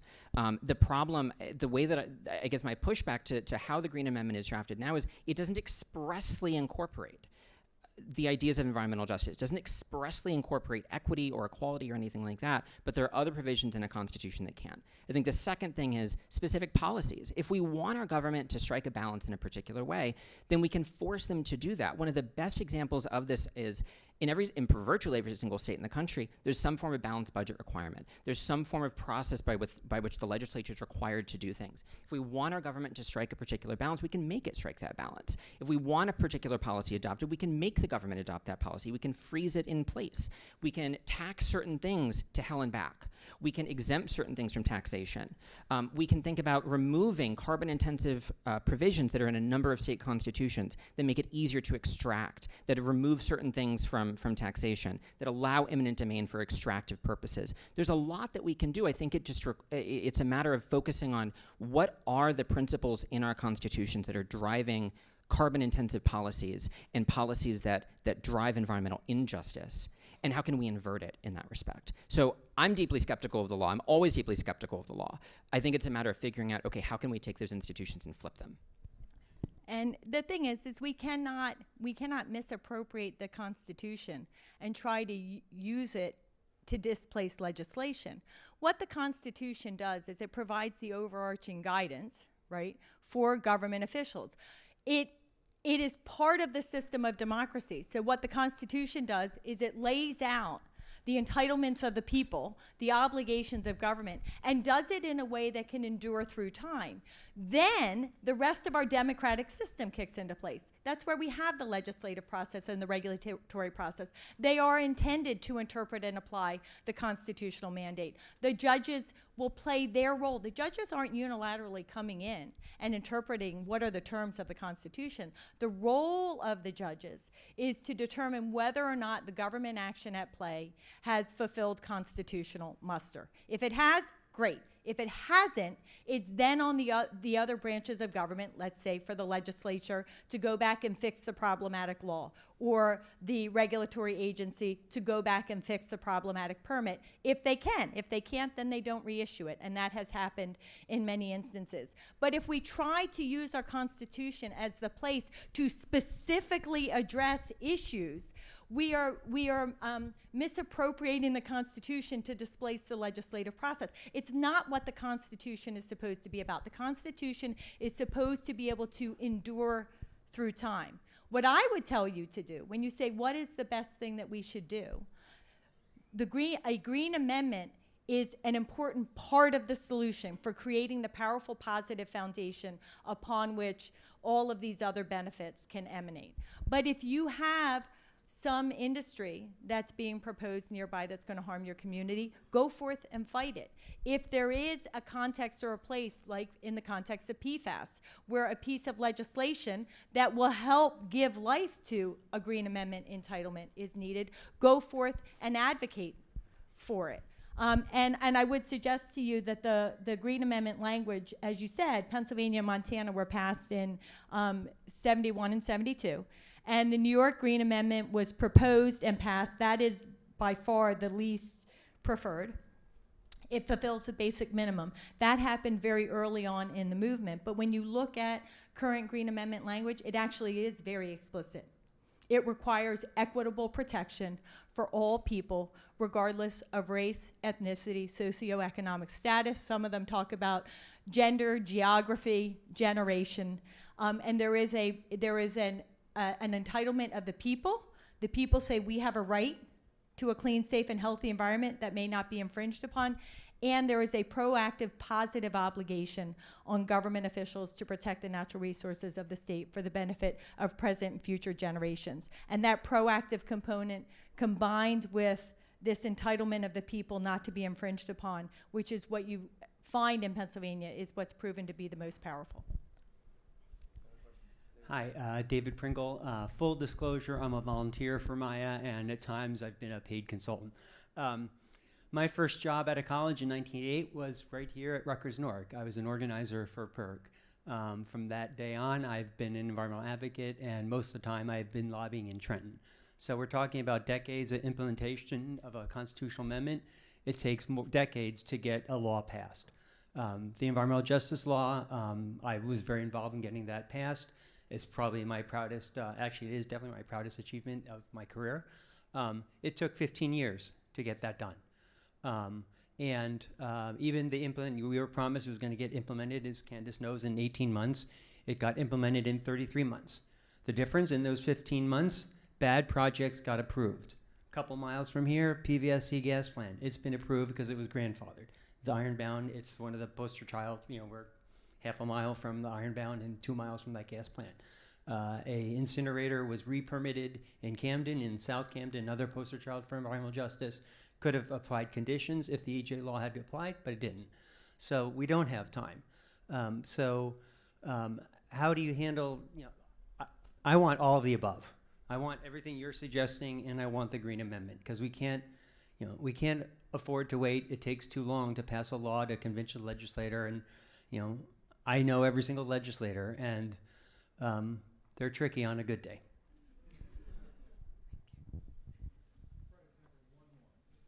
Yes, well, actually, maybe we might take one more question and then you can comment. Any questions?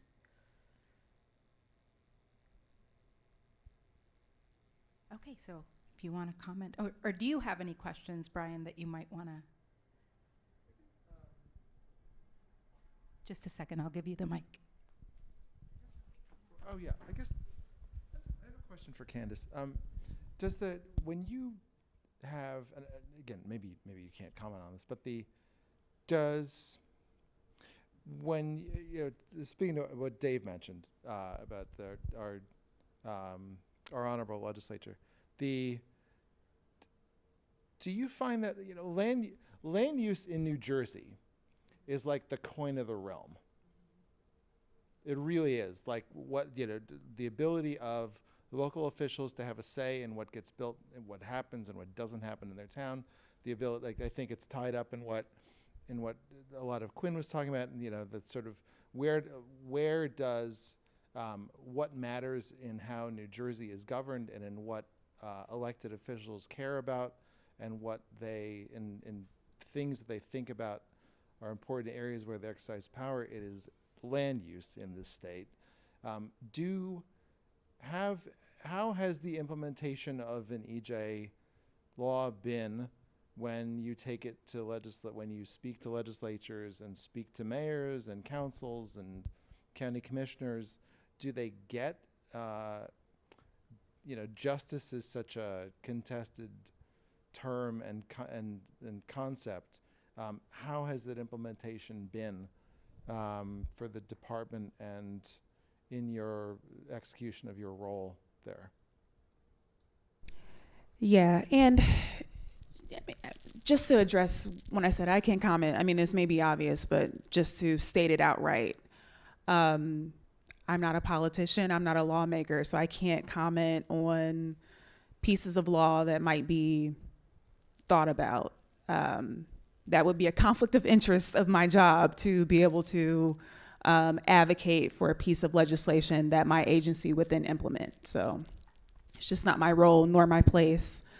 But I would say in terms of implementation of the EJ law, because a lot of the planning and siting decisions are carried out at the local level, it is really incumbent upon elected officials and residents at the local level to be engaged in a conversation about what they want to see and what they don't want to see before it reaches my agency.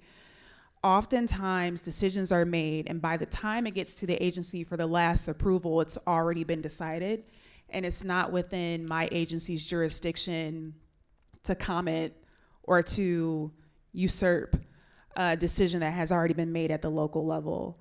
And so many times what I find is that overburdened communities, advocates, residents are really frustrated by that. And I almost, sometimes I wish I could say, and I do say, that it's not just about being engaged with the DEP. I think it's easy to be engaged with the DEP because we, especially under this administration, have done everything that we can to make ourselves accessible. And again, I don't say that to pat ourselves on the back. It's just what government should do. Like you should know that I am a human, that I am approachable, that you can talk to me, that if you have a question, I'll be responsive to answer it, or at least direct you to the right path. That's what government should do. So I think because of that accessibility, because of environment being in our name, we get a lot of advocacy about specific projects that have already been decided. So it really is important for advocates to get engaged, not just with the DEP, but with the DOT, for example, with other executive branch departments and agencies, and with their local planning board and zoning board, because of the fact that we're in a home rule state. The state can't in many cases cannot usurp a decision made at the local level.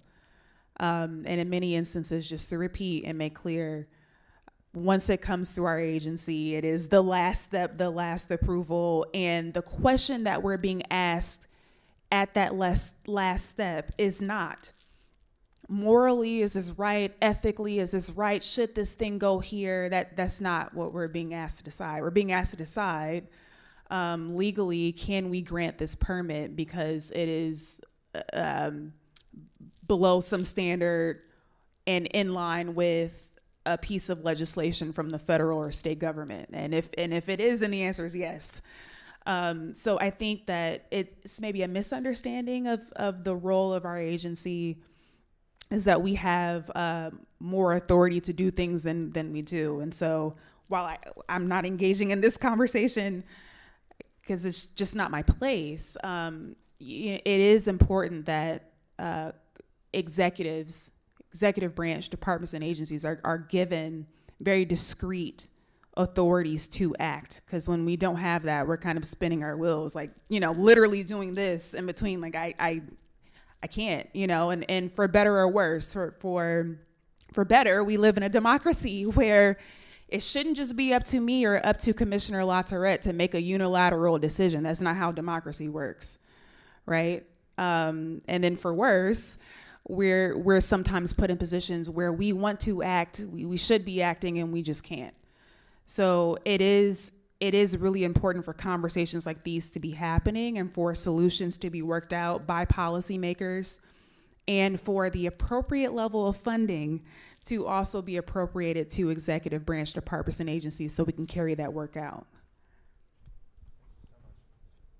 Thank you all of our speakers, and thank you, Brian, for putting together this really engaging panel. We're gonna take about 5 minutes to stretch our legs, and we will begin with our last panel of the day, but please join thanking our speakers.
who, excuse me, we are starting our panel. If you can take your seats, I have the pleasure of introducing my colleague, Gayatri Bahadur, who is an associate professor in the Department of Arts, Culture, and Media. She is the organizer of this panel and will be introducing our speakers. Hi, everyone. Good afternoon. What a great panel that was. So passionate, hard act to follow. But if you are just joining us, welcome to the closing Mellon Sawyer seminar on reparative and restorative justice. This afternoon, we're shining a light on an epic struggle for environmental justice here in New Jersey, in a community set at the edge of Hope Mountain, along the border with New York State. It's a story embedded in empire and industry. In one sense, in the longue durée, it began 3 centuries ago with European settler colonialism, indigenous removal and resistance, and resource extraction through mining. In the more immediate sense, it began 5 decades ago with what an iconic American auto company did. Ultimately, it's a story of intergenerational environmental trauma that asks us to unsettle our notions of what repair looks like.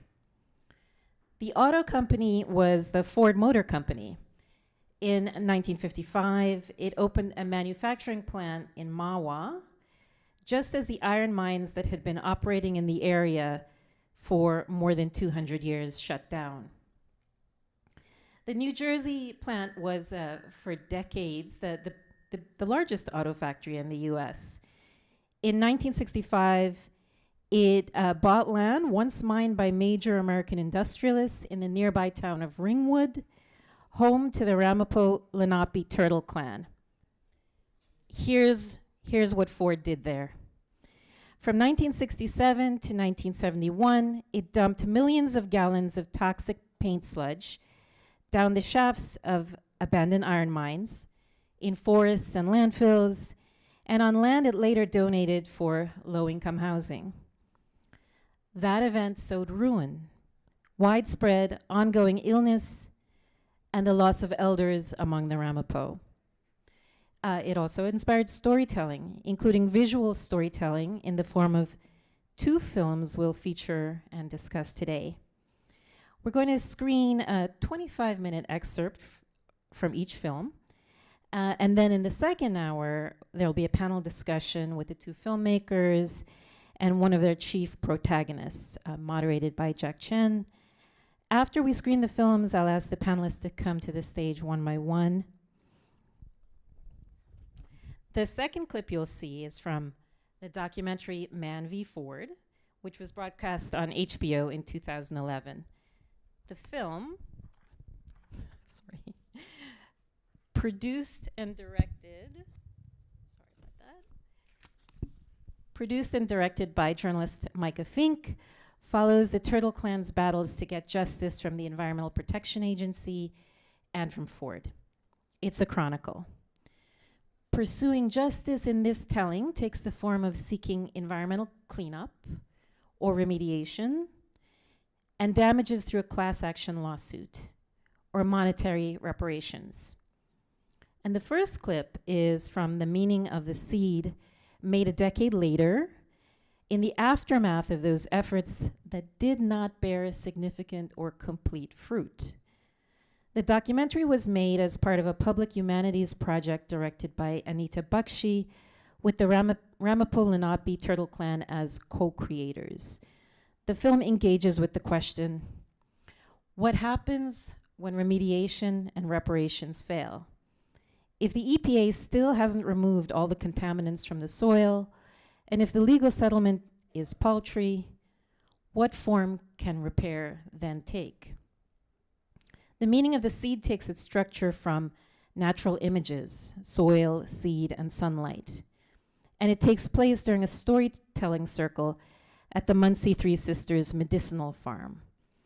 On these 9 leased acres, about an hour from Ringwood, The Turtle Clan members grow corn, squash, beans, and other plants to achieve food sovereignty. They're trying to rebuild their traditional relationship with land, lost when their foraging, farming, and fishing grounds were contaminated.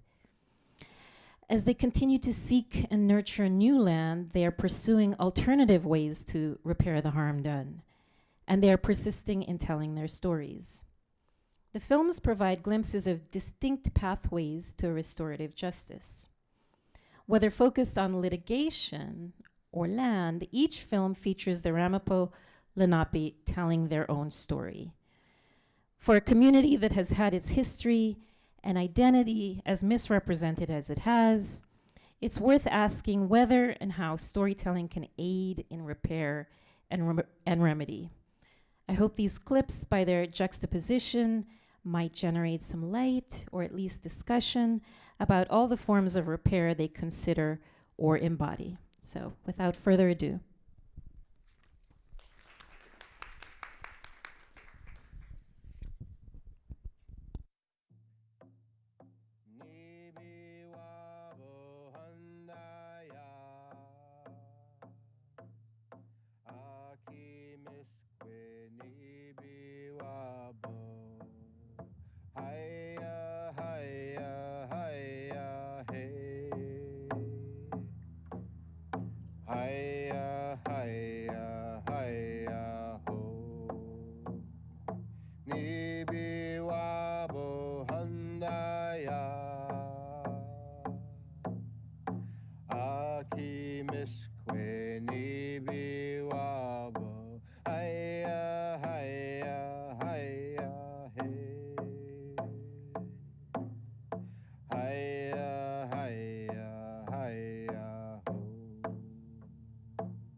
People from the outside, many really still don't know the story. Many towns they've never heard of Ringwood because we were written off and the story was going to be buried so deep that no one 1,000 years from now would never have known. And again, we have to start the motion again. Have to start rolling all over again. Collecting more people, educating more people. It's always a struggle to show our people, the red road and to follow a cultural way, because for our core community in Ringwood, that's been stripped away. We've lost that from the loss of our elders. Looked around one day and there was no elders, there was no old people. And I remember when I was little that there was old people, then there was older people. And those older people are what we lost first.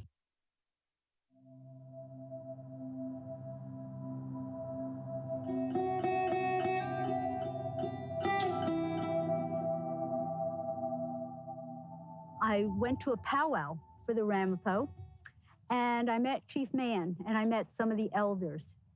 And they said, you guys are up there in environmental medicine. What can you do to help us? We live on a Superfund site. Our children are growing up with contamination nearby. Our adults are sick.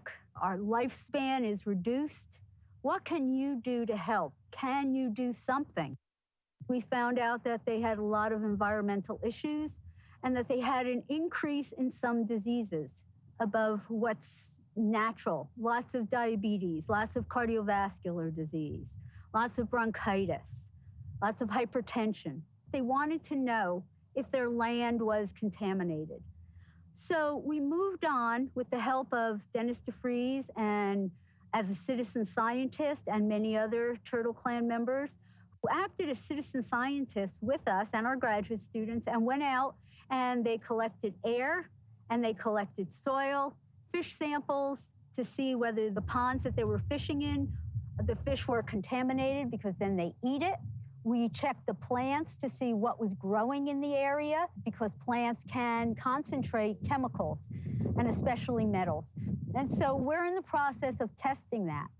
But what we did test and what we did analyze is the soil around their local church. And the soil around their local church came up in some places with higher lead and higher arsenic. And then we tested the water inside their local church and found that there were chemicals there as well. And there was elevated lead.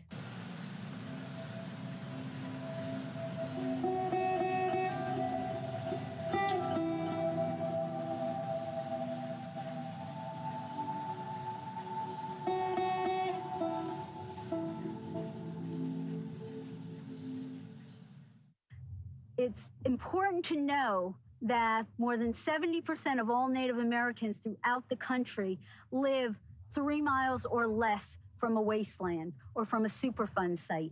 It's incredible that these peoples who started this country, who were here originally, are the ones now who have to bear the inequitable burden of living near chemicals that can harm them, can injure them, and can kill them. It was never anything else that beat us. It was poison that beat us. It was nothing else. Nothing else was going to beat us because of our way of life, because of our teachings from the past. We were going to be the future. But something came after us from Ford Motor that we couldn't beat, and that was the poisons. They didn't do it in the night. They didn't do it in the night. They did it in the daytime. So right up to our POTUS. They're all just as guilty. Ford owns them all, but we can't never give up. We can't never give up until the last one of us standing. And a unity that we've started to, over the decades, acquire from centuries ago, it's coming back in a circle.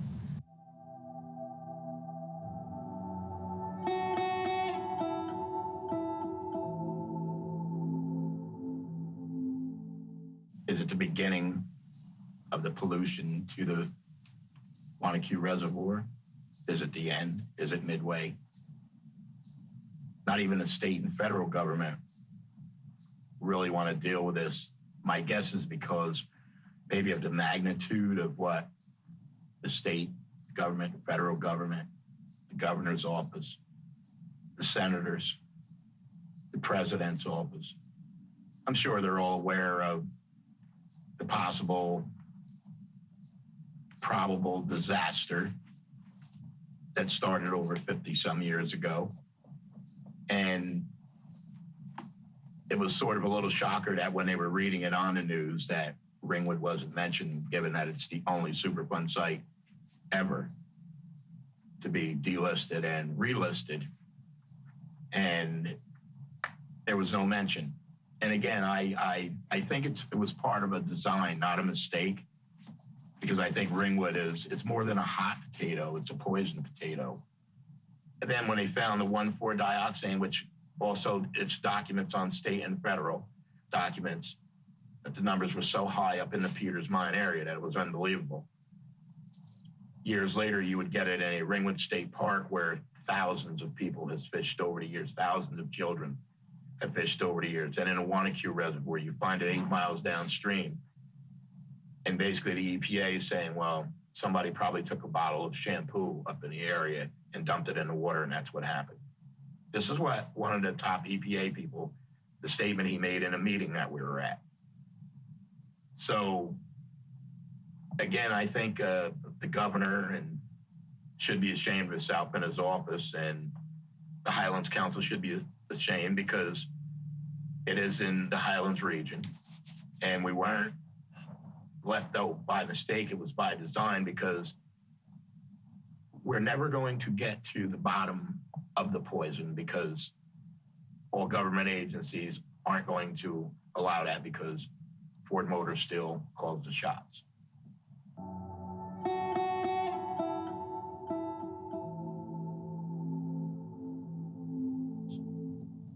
Unfortunately, we will still continue to fight. We'll still continue to battle. But we need those even way above us to step up and stand their grounds and hold Ford Motor accountable. We can all agree, you can't save us. We can agree. But you can save the children of the future. You know, you can save the children downstream. You know, you can save unborn children that will be born into drinking poisoned water or a poisoned environment. But until more and more towns, more and more places begin to say, you know what, we're a part of it, they're our neighbors, or start figuring out maybe it wasn't just them poison.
You know, and getting after the government, holding them accountable for their failure. And someone should be going after the governor and asking the question of, you wrote this, but how is Ringwood not in it? How is Ringwood not a part of it?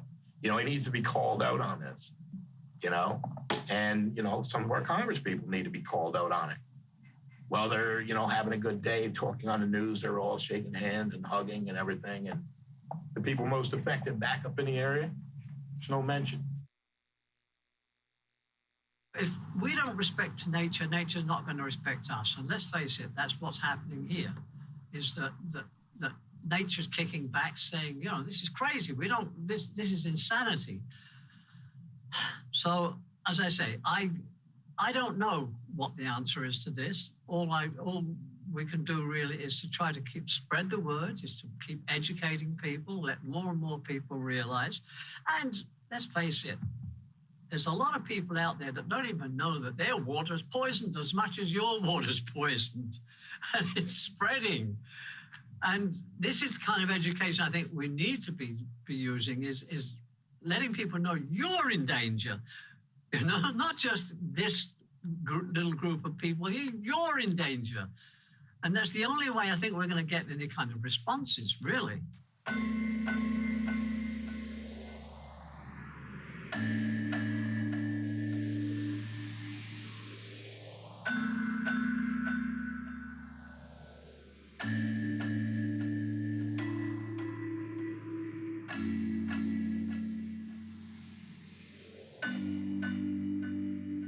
To me, we are the seed.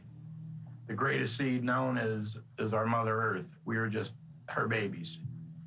And to me, the importance of the seed itself is that the seed is the gift of life, or the seed can also be the gift of death. And what has been done in the community, I'm not sure if we have survived. I don't know if we have survived, because people are still getting sick. I think as long as people are there, they'll always get sick, because basically the elders are gone. So our main roots, our main seeds are gone for our people. So that's that continued elder knowledge. And that's many of our people, many of our generations now have lost that. We have not gone back to our elders and asked that information. So a lot of our elders, and this was like predicted, a lot of our elders are waiting for us to come back and ask for that information. But now with our people over here, our elders are dead. We don't have that. So now we have to go out to Wisconsin and Stockbridge and ask the elders that are living now. But they're further removed from the original elders. It's really messed up. So my elders are up there, right? So then you have the few of us that are connected in that way.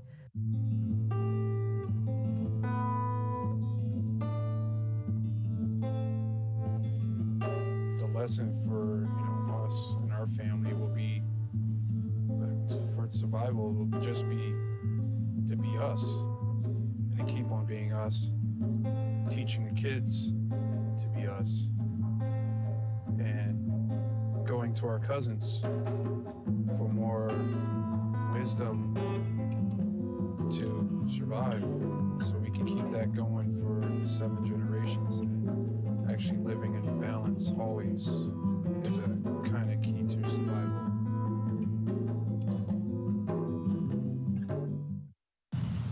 If you sit there long enough, you can get the answer to everything in life just by watching how nature reacts and interacts with one another, the animals, the weather, all sorts of things, even the water. There's lessons in everything. And if you can really, really look into all of that, you already know what life has to offer in each situation. So it's very hard to explain that. And I don't know if you could understand that. But there's a philosophy in the spiritual world that really just is all about everybody's world together. It's just that some people choose to develop that side more, and other people tend not to believe in it.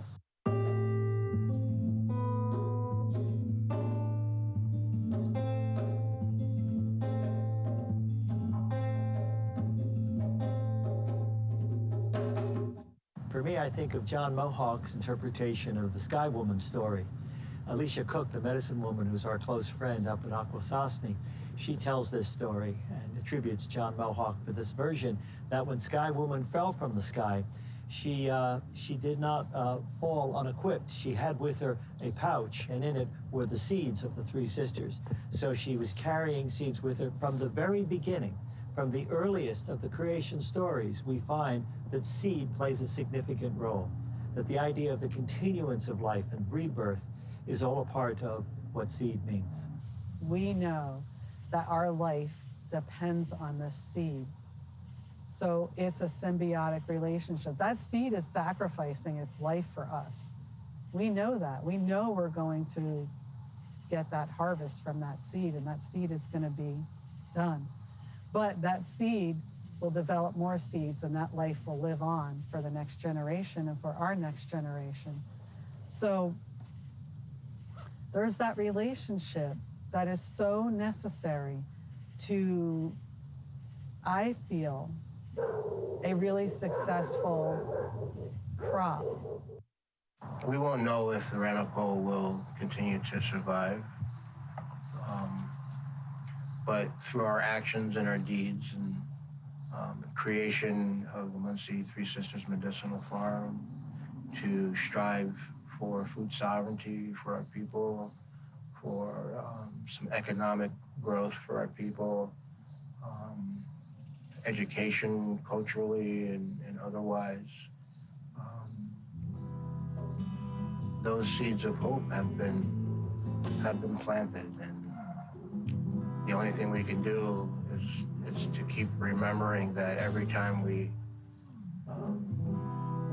offer up a prayer, that those prayers will always be answered.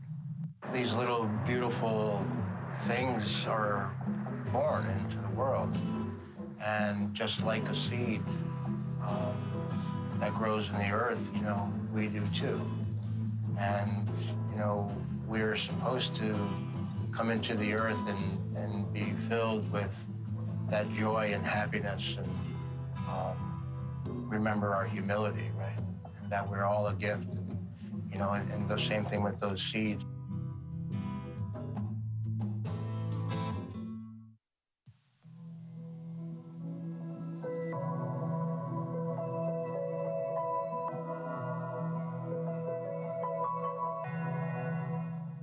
Muncie Three Sisters Medicinal Farm is not just about growing food, but it's also about bringing back our cultural traditions, the way that we would grow the three sisters plus the little brother that no one talks about, the sweet potato. And understanding that intricate relationship between, you know, our Mother Earth and the soil and the water and you know, the corn that grows up, and it has to be that sturdy one that's going to carry, you know, give something for those beans to wrap around and hold firm to the shade of the leaves from both of them to help encourage, you know, the growth of the squash beneath them, and the nutrients that go back into the earth from those things, which in turn helps the little brother, the sweet potato, to grow. And so by creating this space, by bringing back a part of our cultural way of life, which is, you know, farming, for our people to understand that connection in that spiritual way, the plants and Mother Earth, not just as a food source, but also as a medicinal source.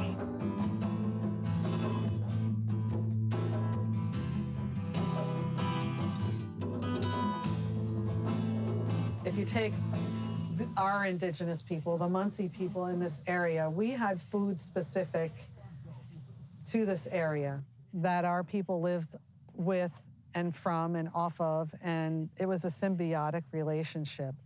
You remove that natural symbiotic relationship and those diets, and I think that there's a lot of breakdown that happens. And not only, I think it's a nutritional deficiencies that happen, but I think it's the spiritual as well. And I think, you know, again, the two go together, and that would be the land, and it would be the spiritual part of the land and growing the food from the land.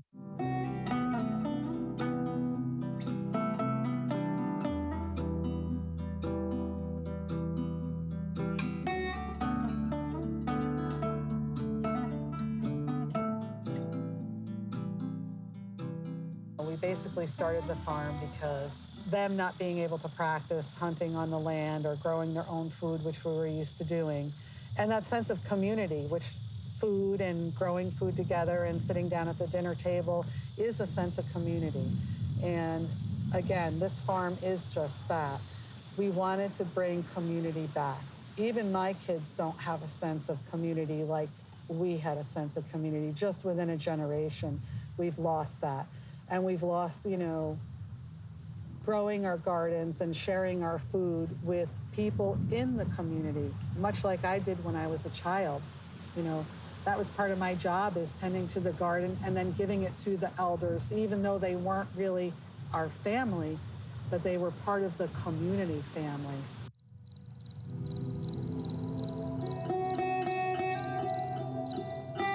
We want to put ourselves back into that balance culturally by understanding that if we eat certain greens, if we eat certain root vegetables, and those minerals that are provided for us by Mother Earth, or that are part of that, with that natural cultural way of growing things, can, you know, nurture our bodies, where we don't have to have a pill for you know, all those different things.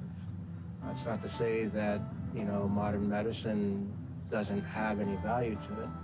It's just to say that if we can look at the things that we can do medicinally and culturally to help heal ourselves individually, that we should really do that. Allowing for our people to just come and be, you know, in a space where they don't have to feel threatened or not wanted or, you know, all of those other things like that. We are part of those, you know, convenient consumers that gave up everything for convenience, and now we just go and buy it and we don't do anything independently for ourselves. And so now we are totally dependent on grocery stores and everything else for this instead of being dependent on ourselves or self-sufficient. And so this farm is that on many levels, creating good nutrition for our people, but also the people in the community that can't afford things, because organic food is very expensive. Mutual aid, right, is really about communities building better connections to meet each other's needs without having to appeal to, you know, the state or nonprofits where, you know, you have to jump through a lot of hoops or wait a long period of time, or, you know, you get maybe some sort of aid that isn't exactly what you're looking for. And, you know, you're just sort of not treated as an individual in some of these instances. And I think this brings a lot of resiliency, particularly in times of crisis. And this is a lot of what mutual aid is about. You know, in times of crisis, whether it's flood or fire or something else, you know, you can't always appeal to authorities or people that come out and save you because they're busy saving lots of people. And sometimes it requires your neighbors, and it requires people who you don't ordinarily communicate with to come together. And once we connected, we were able to hear about what some of their issues were. And some of it was food insecurity, and some of it was, you know, environmental and health. And in doing a lot of mutual aid work, our group first assessed if, you know, we could really commit to this project. We knew that it'd be super important that if we got involved, that we had to really be committed, because we know that indigenous communities have just been promised so much, and then people get their photo ops and then leave. And we wanted to make sure that that's not what we did. So pretty much every week for the last year and a half, we've been out here at the farm or in Ringwood, supporting in whatever projects that they have, just providing labor, sending volunteers.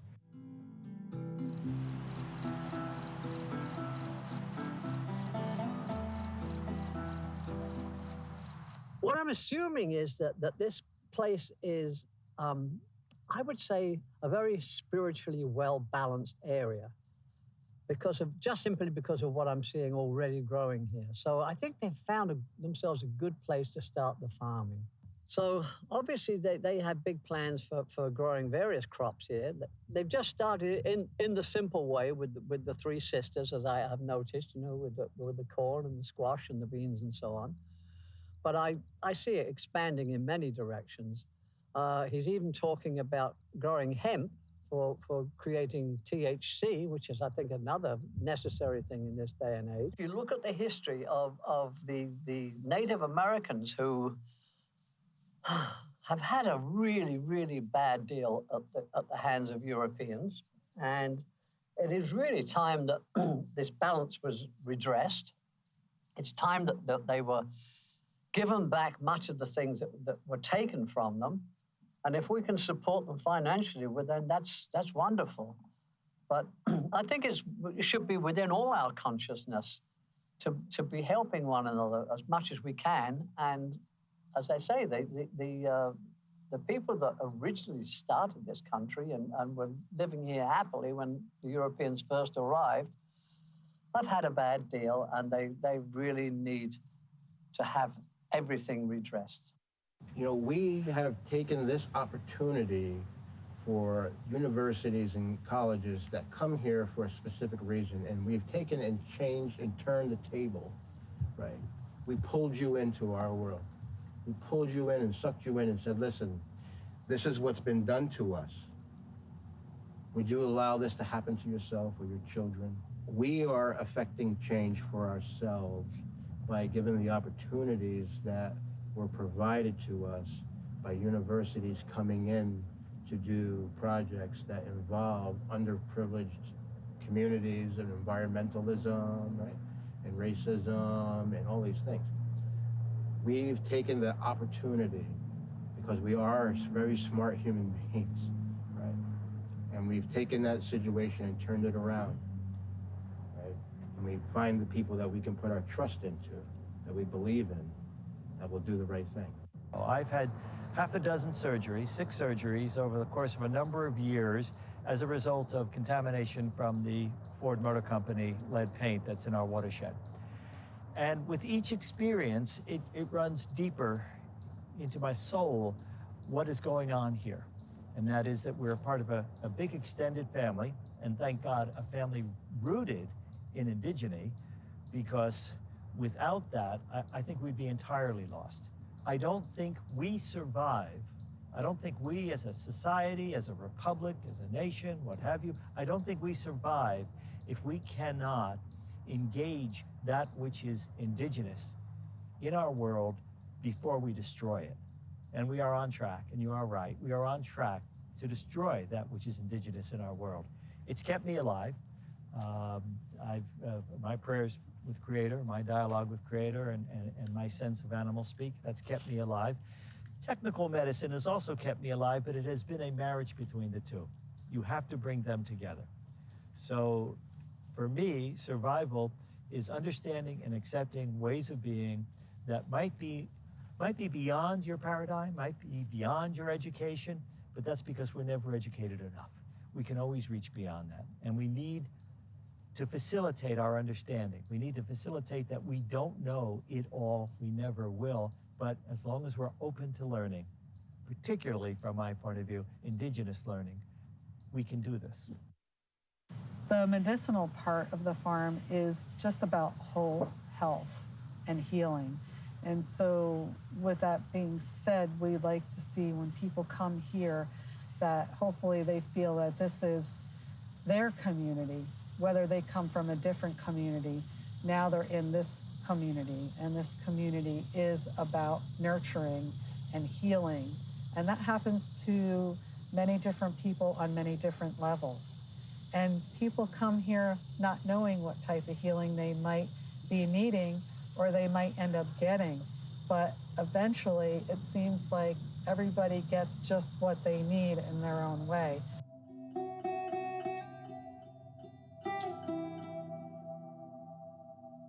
You know, growing up in New Jersey, in grammar school, we all did like a unit on our native people here in New Jersey. And we made dioramas of longhouses and things like that. And nobody ever said, by the way, there are still Native Americans living here in New Jersey, and you know, you could meet some of them. Everything, you know, everything was in the past. So for me, it's been very transformative to be part of this in the now, connecting to the earth in an indigenous way, which I think is really important right now. With everything happening with climate change and overdevelopment, we've lost our connection to the land, and we need to get back to indigenous life ways. I think is really the only way we can fight climate change, basically.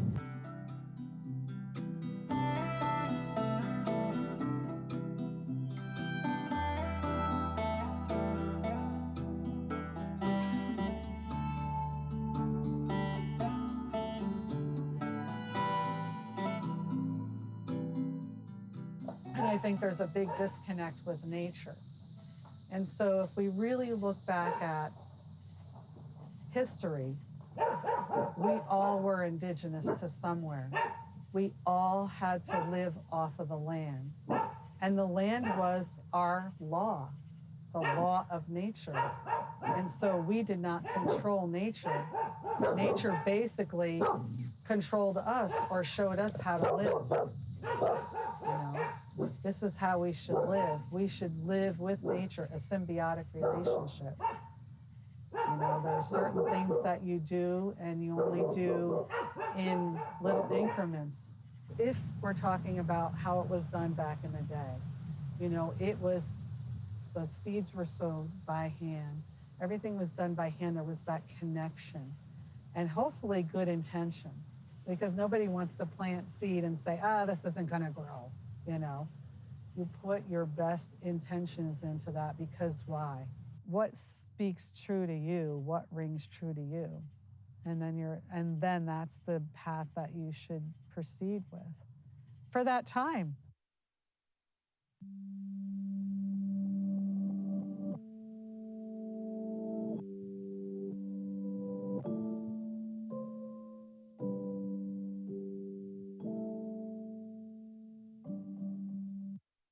The millennials are the future. And without you guys, there is no future. Our time is come and gone. You guys are the future. It's up to you guys to spread the word to the world, because the young will listen to the young. And again, I can't stress it enough. You guys are the future, not your moms, not your dads, not your grandparents. You guys are the future for the future. And so everyone that you reach out to, and don't get discouraged if you talk about it to a friend who has no interest. You can't let that ever discourage you, because if you have 3 friends and 1 listens, you've already started, because that one who listened may have 3 or 4 friends. Maybe only 1 will listen.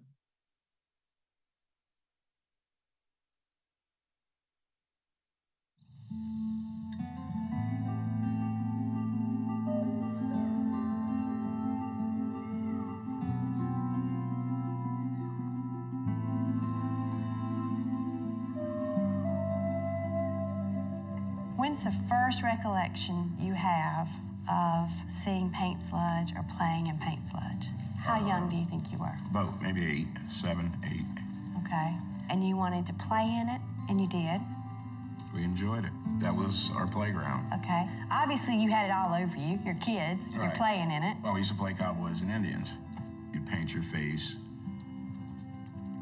For me, growing up, it was normal for me to see you with scabs and sores all over you because someone else had it,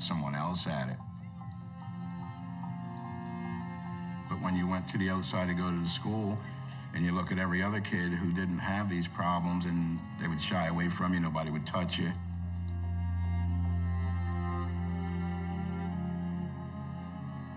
It's strange because even, my own people too, it was just different growing up. Laid back, quiet, coward if you want, call it, but never really had much to say. I was more or less a loner.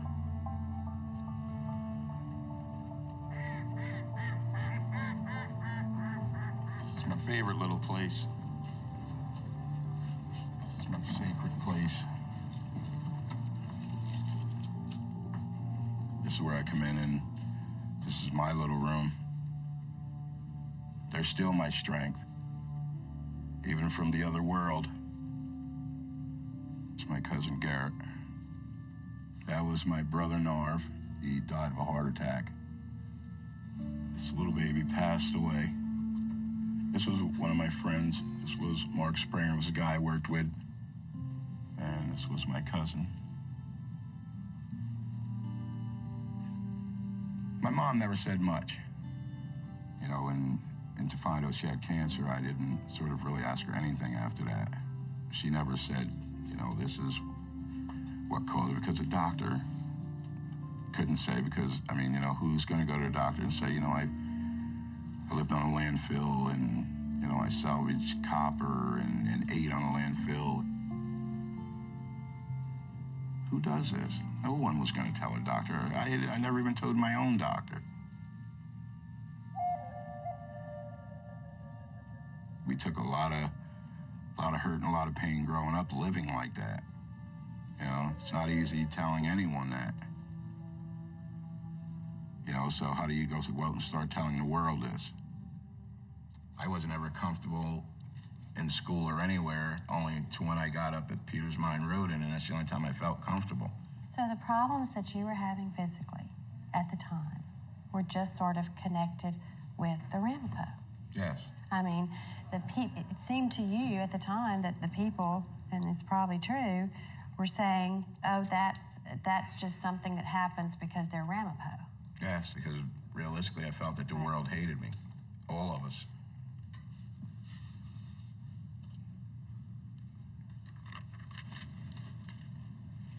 Plight of the Ramapough people, January 2nd, 1976.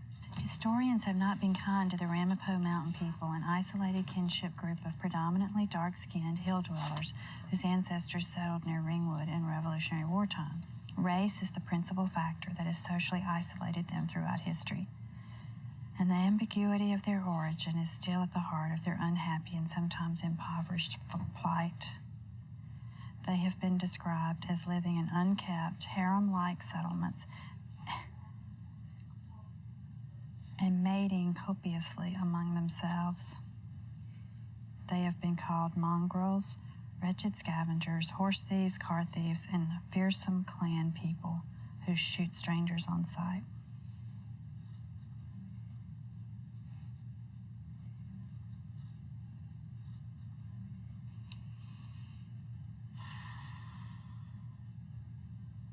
It's hard to believe that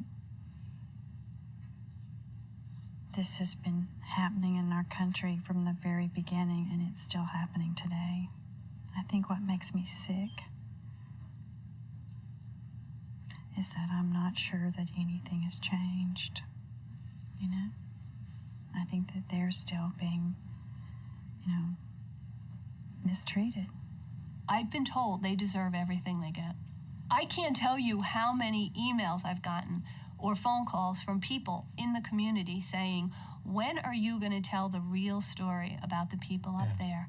That they've created their own lives, they've created their own mess, that they look at the way they're living. They have washing machines on their front porch. They called us Jackson Whites. They said we eat out of garbage cans. Oh my God! And walk around bare. We didn't know what a microwave or a toaster was. No, we didn't have a phone. When I worked at a little weekly paper, I was warned by some police officers, don't ever go up there by yourself. It's dangerous. The cops, they talk like, don't go up in the Upper Ringwood because they will shoot you and throw you in the mine hole. They're ostracized. I live in the same community, in the same town that they live in. Sorry, I wasn't expecting this. People taunt them in the grocery store. The things that I've heard growing up from other kids, kids in school can be cruel. Racist remarks. There are 4 documents out there that really refer very negatively to the community as Jackson Whites. I think part of Ford's analysis, of course, had to be that it's a community of color, it's a Native American community with no political clout. What are they going to do?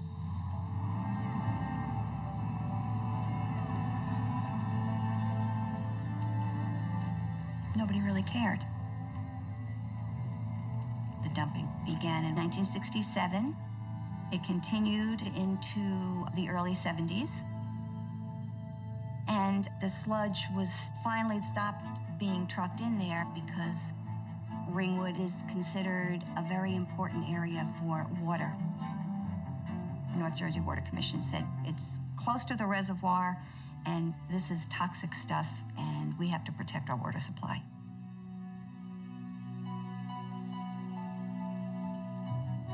So Ford donated a large parcel of the land to the How To organization, which is a local nonprofit that builds homes for the needy. They had that land after they got done dumping. They want a cheap way to get rid of it, just to donate it. Get a nice tax deduction. Ford knew it was donating land containing hazardous waste. There's documents that show Ford saying, well, why don't we donate this land to the How To organization? They probably won't know that it's contaminated and we might be able to minimize liability.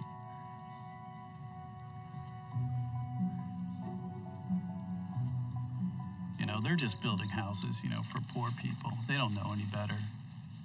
Let's do that. My dad was one of them that built one of the original houses. Those 16 families. It was a form of independence, all right? And they were all wrapped up into it, to have the opportunity to build the home and have their own new homes.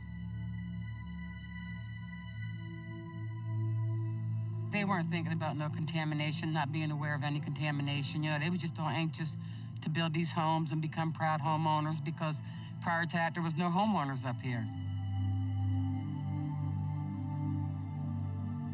And now the foundation of our client's American dream is built on a hazardous waste pile.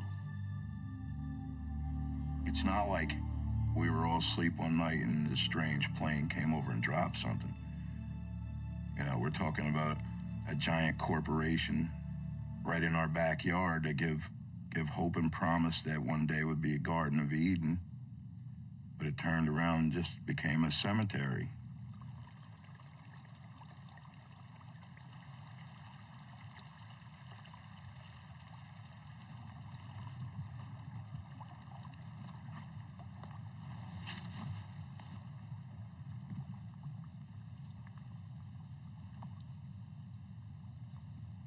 One of my major fears is it has worked its way up the food chain, and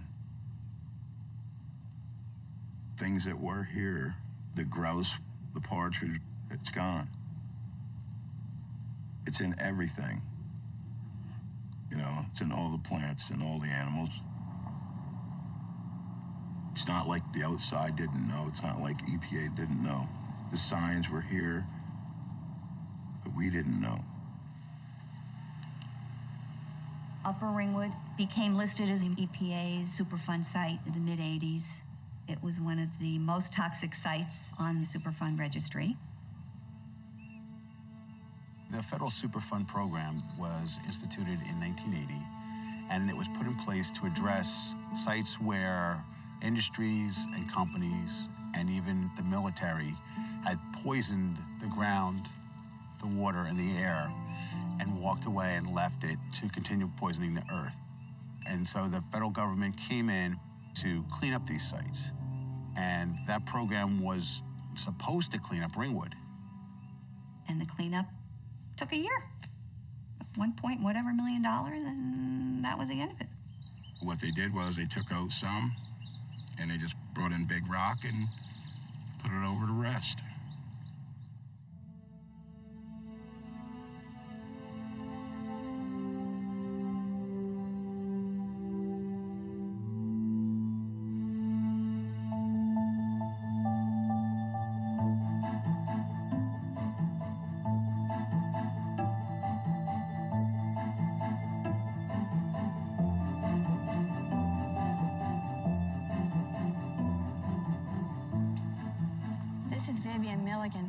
She's one of the community leaders. She knows so much about what's happened up here. And she's got photographs, she has movies, she has documents. She's just a massive record keeper. This one I took from church records out of wow. Good Shepherd deaths. Oh my God. Let's see, we have 1, 2, 3 cancers right here. It's the things that we expected, and we can use them statistically to try to prove our case. So then we have a 10-year-old with cancer. Ewing sarcoma. Yeah. Ewing sarcoma. Yeah, that's what that was. 10-year-old.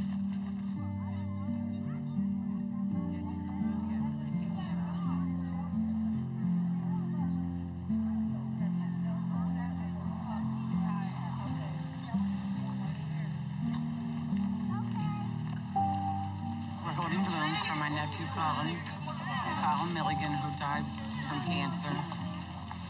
And we do a little memorial service on his birthday, which is today. In love and memory of Colin Milligan, God looked around his garden, and he found an empty place. He then looked down upon this earth, and he saw your tired face. He put his arms around you and lifted you to rest. God's garden must be beautiful. He always takes the best. It broke our hearts to lose you. He was first diagnosed at 9 years old. Part of us went with you. And he passed away at 10. Amen. It began with a pain in his neck. And because Sam was muscle spasms, we knew something was wrong. Doctors couldn't answer us up here, so we had to go further. My sister called me on my cell phone, and she told me, you know, the tumor that he had intertwined in his spine, up by his neck, it was, you know, cancerous. And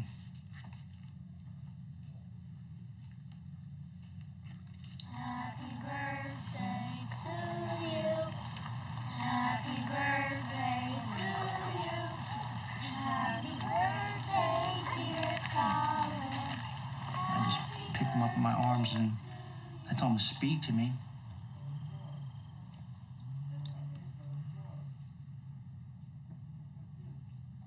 And he did, and that was it.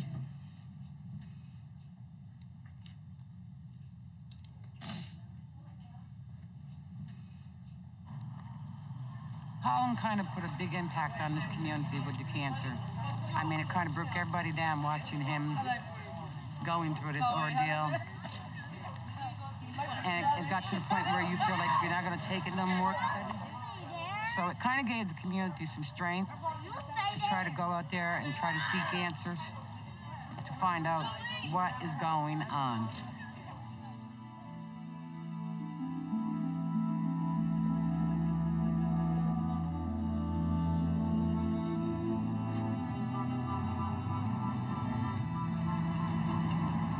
This is going to be the first site in the country to be relisted.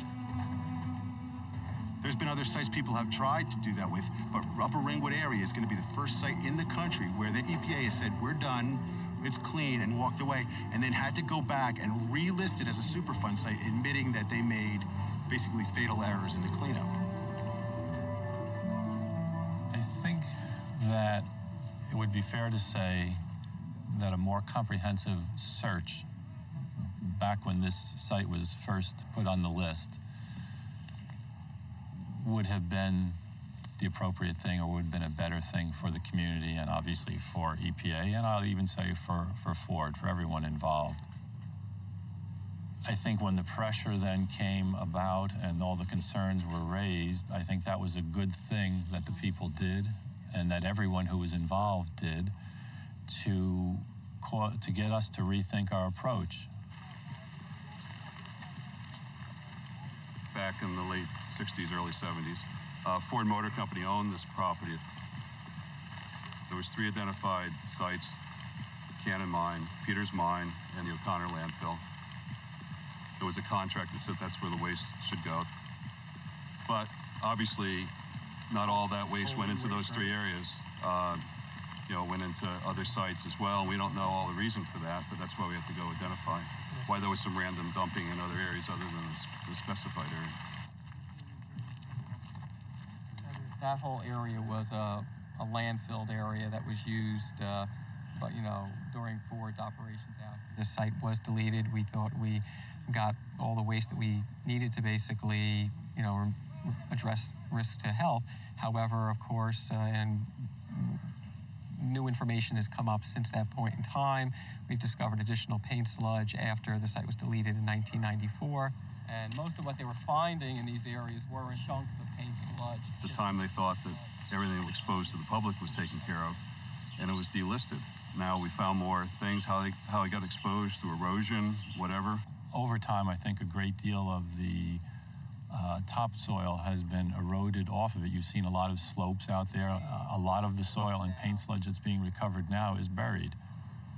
Whether we actually missed an area that was visible, I can't tell you, because no one at that time told us either. In other words, the state didn't know it, the residents didn't know it. In looking at the original case files, the very early inspectors, starting in 1979 for both the DEP and the EPA, had told them what's out there. They said, you look here, you look there. That's how I knew where to start looking, to go out and walk around myself and find paint sludge in barrels all over the place in 2 hours in their own original files. The reason it became a Superfund site. And they ignored it.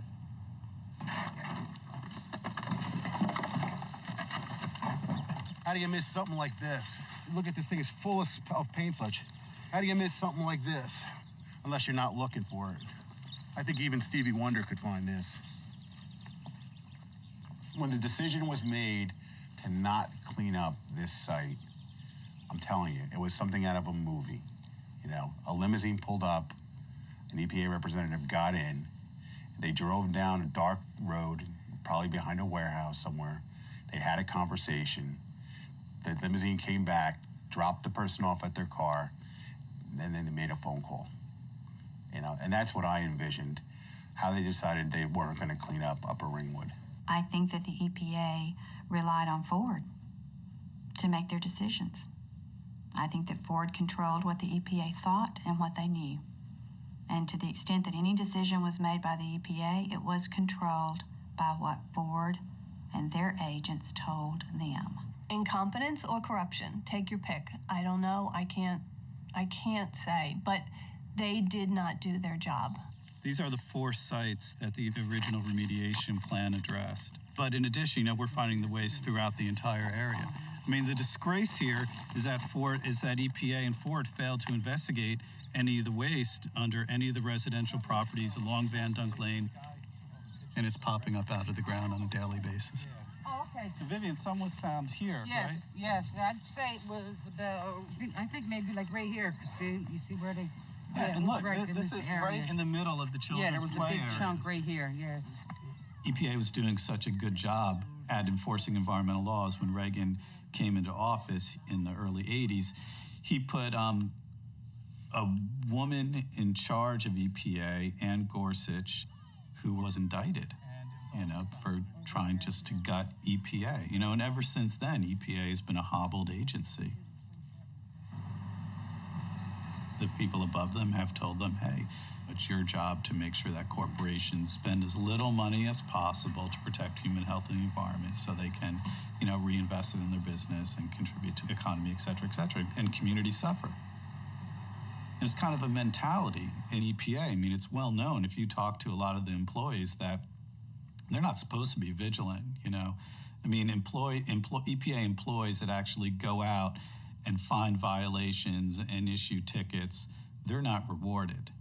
You know, they're put in the back office with no windows, you know, next to the copy room. We weren't looking to blame regulators who were to protect us.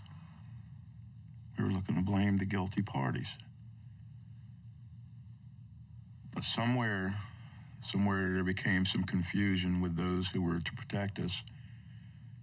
Somewhere along the line became an ally with those who poisoned us. And until they use what power they have from Congress to do what Congress granted them to do, then they're still no better than Ford Motor. So the community in Ringwood's fighting these David and Goliath fights. I mean, they're taking on 2 major players. They're taking on the EPA and they're taking on Ford Motor Company. And they're trying to make them do the right thing. All right, we'll hear Snoop around in the library. Surface water sampling doesn't indicate that we really have any surface water contamination leaving the site. So if we don't have groundwater contaminant plume leaving the site or surface water contamination leaving the site, there's no reason to believe any other areas have been impacted. I've always been afraid my whole life. Afraid to be outside, afraid of the pain and the suffering that we were caused. And then I got involved 5 years ago, and then you have to make a choice. Either fight back or nothing will ever change. I understand what you're saying to a point. You're saying, you know, there was no testing to show that it has been leached over into Cupsol, but what I have in my body right now, no human being should have at all. I mean, for 4 years, they told me I had a cancer, I had a tumor, I had epilepsy. I mean, a laundry list of things that I don't have, and it wasn't until I went to that specialist in the city where they said, you have heavy metal poisoning, and it's completely messing up every organ system you have. What I have in the amounts that I had and do have now are exactly what was listed in the newspaper is coming from this area. I'm a newlywed, and my doctors have said, don't have children, it will die. There you go. I'm 29 years old. Right, but you're not seeing it leave the site now, but is there a possibility and a probability that it could have left the site when they were dumping it by the truckload? Anywhere and everywhere it was a stream. And all the streams were feeding the Wanachie Reservoir. I can't speak to what may have happened. No, you can't tell the truth. I'm asking you. No, I'm not saying I can't tell the truth. What's not fair, Pat? I was 5 years old when You were 5 years old, but you're waste project manager. You're protecting Ford. Tell the truth. I mean, use your heart for once. I am telling the truth. I understand you was 5 years old, but you're not 5 years old now. I was 6 or 7 or 8 when I was playing in their poison. The bottom line is we are doing the best thing that we can do right now, and that is making sure the paint sludge that's out there is addressed. It's found and addressed.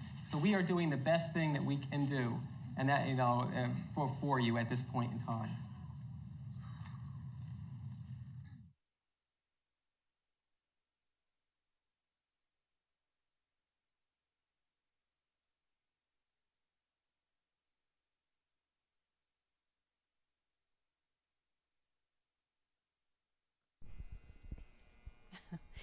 I'd like to introduce the man asking those pointed questions and demanding accountability.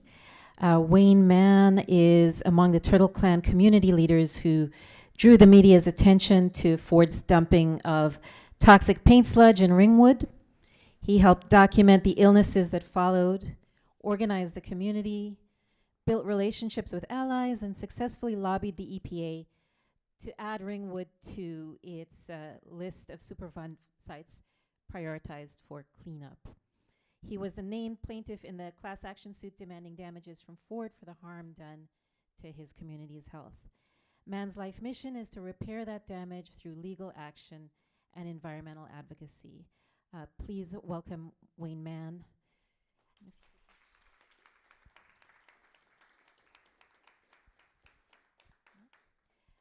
Micah Fink is an Emmy-nominated producer and director whose work has appeared on PBS, HBO, National Geographic Television, and CNN.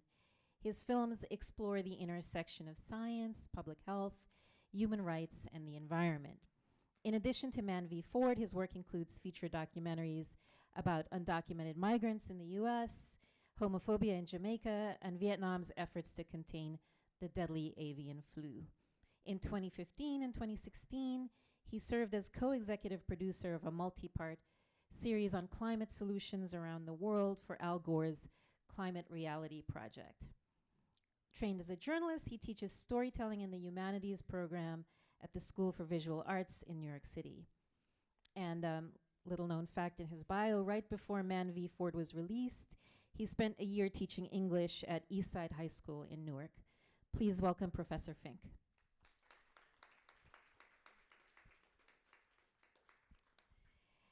Anita Bakshi is an architect and an assistant teaching professor in the Department of Landscape Architecture at Rutgers, Newark.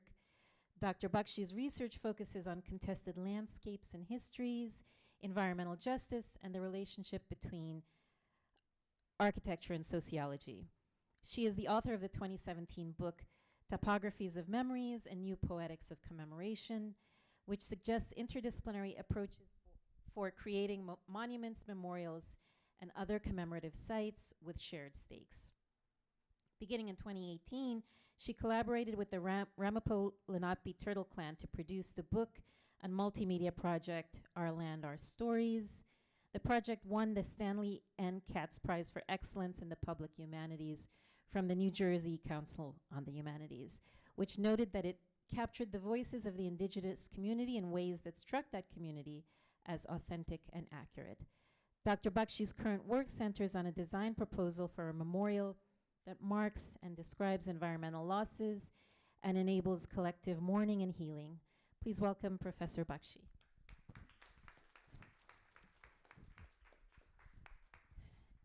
And last but most definitely not least is our own Jack Chen. He's a historian, curator, and writer who has been decolonizing museums, classroom spaces, archives, and organizations for decades. It would take a very long time to list all of his commitments and concrete intellectual and institutional achievements, from the Anti-Eugenics Project to the Museum of the Chinese in the Americas, to the APA Institute and the Jack Shaheen Collection of Anti-Arab Representations at NYU. He's the author most recently of Yellow Peril, an archive of anti-Asian fear. At Rutgers Newark, he's the inaugural Clement A. Price Professor of Public History and Humanities and the director of the Clement Price Institute on Ethnicity, Culture, and the Modern Experience.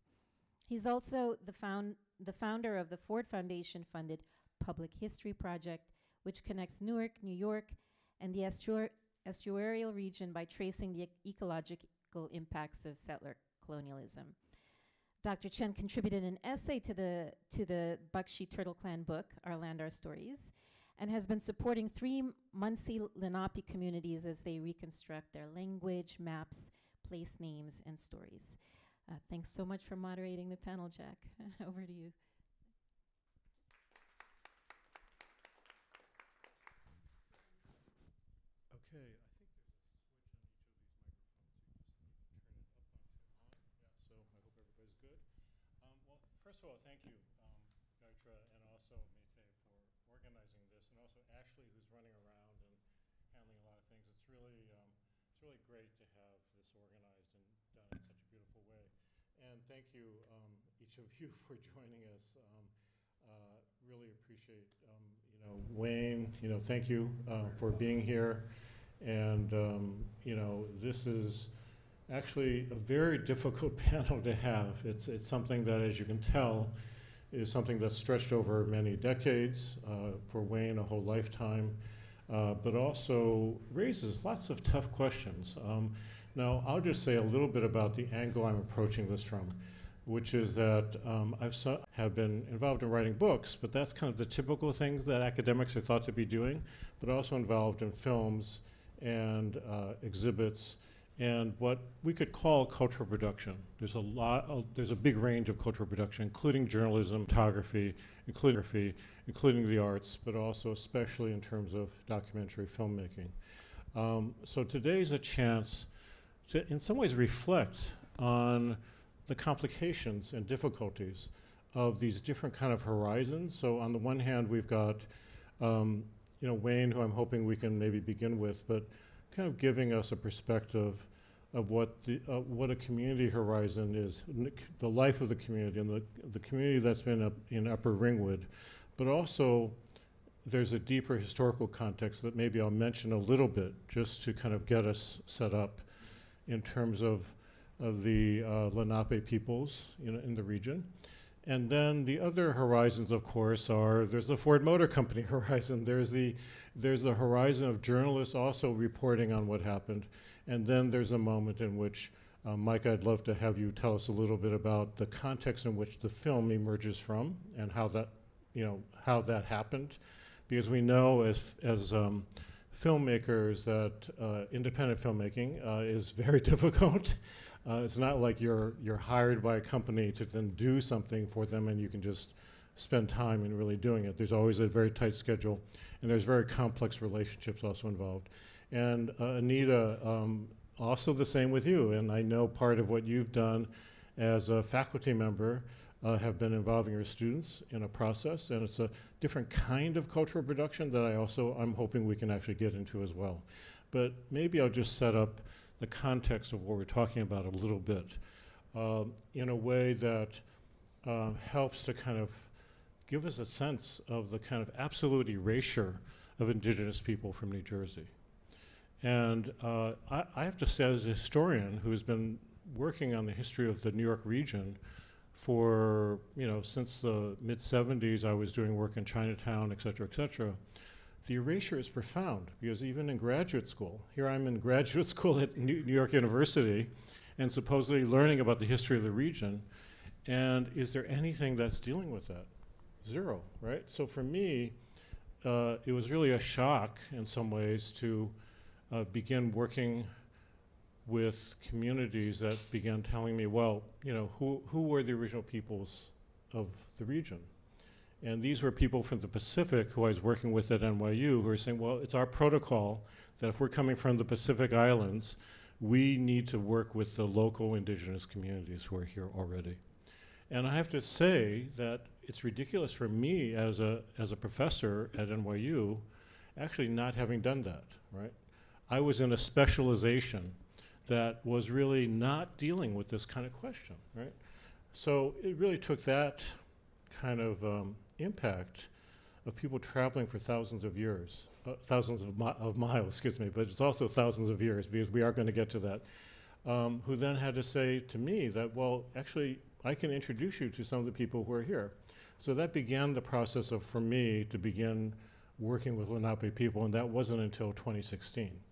But what I began to discover as a historian is that there's a deep, millennial-long history, at least 8 to 10,000 years, and we're talking about glaciers and what happens after the glaciers recede, in which Lenape and Algonquian coastal people were here, but also the complicated story of what happened, especially during Dutch and British occupation and the violence that got imposed on a life that was actually deeply linked to the land that was here and is here. But it's a history that's been it's still here, and of course the Lenape are still here, and the communities that emerged from that community that was here originally, and the intermingling that happened and the movement away from that area is still here and around.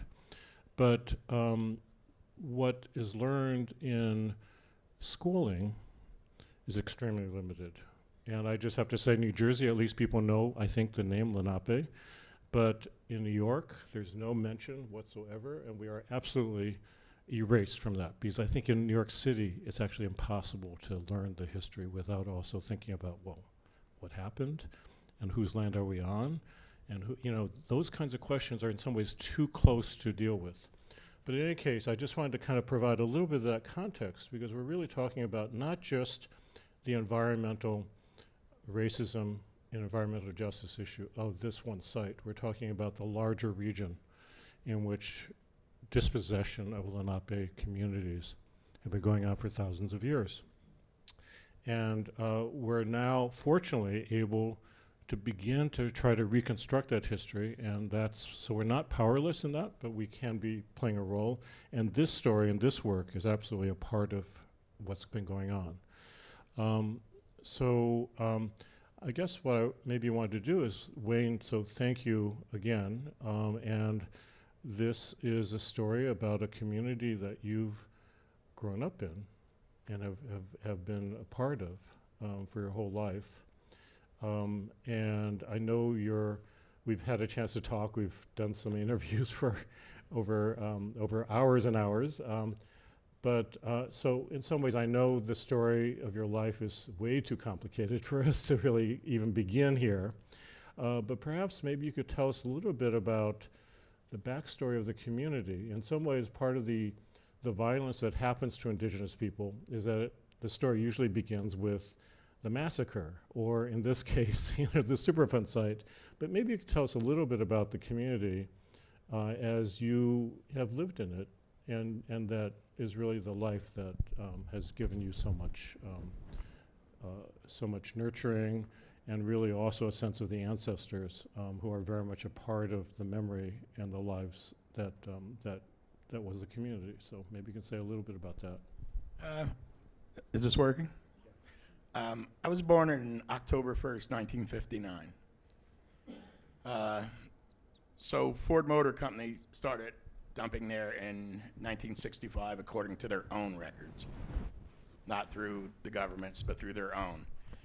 So some with the EPA and DEP was basically trying to say that they started dumping in 67 and they ended in 70. They started in 65, they ended in 75.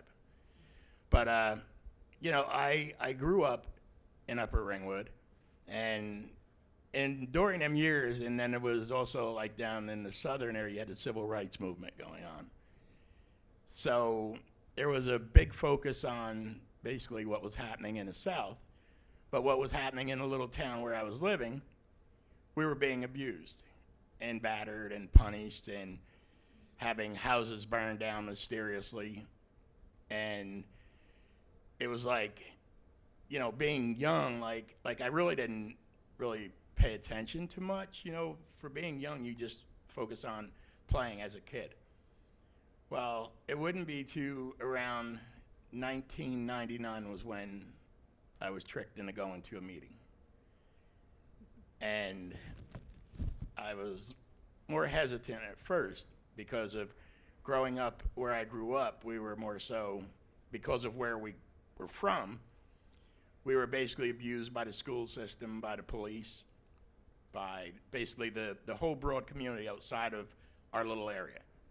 Like, so it was more so like I really didn't learn much in school because they really didn't want to teach us much. They would say, hey, go home, you don't feel good. And I'm like, but I'm not sick. They're like, yeah, go home, you don't feel good. They would send me to the office, and then I'd have to leave. So more so, I loved reading. That was always been who I was from a child. But in our school system, they wouldn't let me read. So I could read like stupid books, like a 2-year-old would read. I wanted to read grown-up books. And so when I reached a certain age to where I was like, I'm going to enter high school. I went to high school 2 days, and they asked me to leave and never come back because of where I was from. So I called my grandma, 15 years old. And still, it wasn't legal because you had to be 16. So I was 15. So my grandma came, and she's like, you don't want my son here? And they're like, no. They're like, because of where he's from. So I left. And so I really didn't pay much attention to anything else because I was young and just wanted to hang out like other young kids. But I didn't realize all the death around us. It always seemed normal, if that makes sense. Because even growing up from a kid up, death was just always knocking on someone's door. And I didn't know anything about hazardous waste or none of that stuff. But if you, the way you saw the town that looked on there with the bulldozers and everything, when I got older in my teens, sometime I would work on back of a garbage truck. So I would go to the Meadowlands, and the Meadowlands seemed like home. There was mounds of garbage. And, you know, being battered and abused by the system and in a community to where we were from, we were basically saw as outsiders in a community that we were from. So being a relative of one who worked in the mines, you were teased about you were mining and everything negative. So not knowing that, you know, I should have been proud of where I was from. It was more so like a derogatory term, like we took it as, because we didn't know the history of where we were living for probably 200-300 years. We didn't know because the school system wasn't teaching us. What it was teaching us that everything who we were bad. So just to have everybody understand, so these are the iron mines. Yes. That served every war in this country. That Peter Cooper, yes, and Hewitt. Yes, the Hewitts, Cooper the Hewitt Coopers, Museum. The Erskines. Right. And they all basically, they came from England. They had great wealth, so they basically purchased what would start the iron mines, which when they first came over, I think around 1740, how they found out about iron was there was a bunch of natives by a stream. They had a fire going, and basically what the history says, it was like one of the hottest fires that they've ever seen. Well, that was the iron. So once they were telling them about that, and that's where the story began. But it began before our country even became an independent country. But it was like we didn't know none of that because we were never taught in the schools because the school systems didn't keep us there long enough. So, and then after so much abuse, you decide the best thing to do was to leave. And you only felt safe when we were home, and home was Upper Ringwood. But we didn't know the history. So by the time I would grow up, and start going other places, and we had to travel in groups because, we were scared because we already knew people got beat up and everything in the broader part of where we lived. So the police, when you explained to me how the police used to watch out for anyone from Upper Ringwood, yes, it was almost like the stories I would hear about the South. Yeah, we would be a little group of us on bicycles. We would be invited outside of our area to ride with other kids. As soon as we would get to a lake, the police would make us get off our bikes and push them all the way back to Upper Ringwood. They would tell us, this is where you're from, this is where you belong. So, it reached the point to where we would try to go at night, and then we'd be getting chased because we were just wanted nowhere. So only place we felt safe was home. And even later, when you had a driver's license and you drove would around in a car, the same thing would happen. Yeah, we would get pulled over, and more so you'd be scared sometimes because we didn't know what they were going to do to us. Like if you, like for me personally, like if I had my girlfriend with me and I was being pulled over, I would panic because I didn't know what they were going to do to me. Yeah. Because I already knew we weren't liked, And, you know, I had heard some bad stories. And so I was always afraid if I was to get pulled over, I would be afraid. And so, you know, it's like you reach a point to where mentally you become very afraid of everybody who's not like us. And if you could just tell us a little bit about your father, especially, and your mom, because that helps us understand a deeper historical context as well. So I was raised by my grandmother, and I really didn't get to know my dad until I found my dad 2 years ago. My real dad, my biological father, because my mom never talked about him, and her parents raised me. So I always knew I was different. Like for some strange reason, I knew I would look at some of my family and I knew I was different. And so now I always like say to myself, like I'm unique. Like I am not just a Native American, I'm an African American also. So I say I got the best of both worlds. And so it's like, to some people it's confusing, because in some places I'll go and like when I go on vacation, I've been to like Puerto Rico, DR, they swear to God I'm one of them. And when I tell them, you know, my background, my culture, Yeah. they go, no, you're not, no, you're not. But it's like to be treated so good by strangers. Right. When we were afraid in our own little town, our own little community. Ringwood broadly, we had to be very afraid and cautious, because it was Easter Sunday, 1975. We were all dressed up for Easter, having fun. Our house was set on fire with us all in it. So some had to jump out of windows. In that same year, I think 9 or 10 children perished in fires. So, you know, it reminded me of being young and being afraid and watching strange cars come in, and you would take off running because you didn't know what they were going to do. And again, it was still one of them things where I still wasn't sure about death, because it was just normal. It was normal.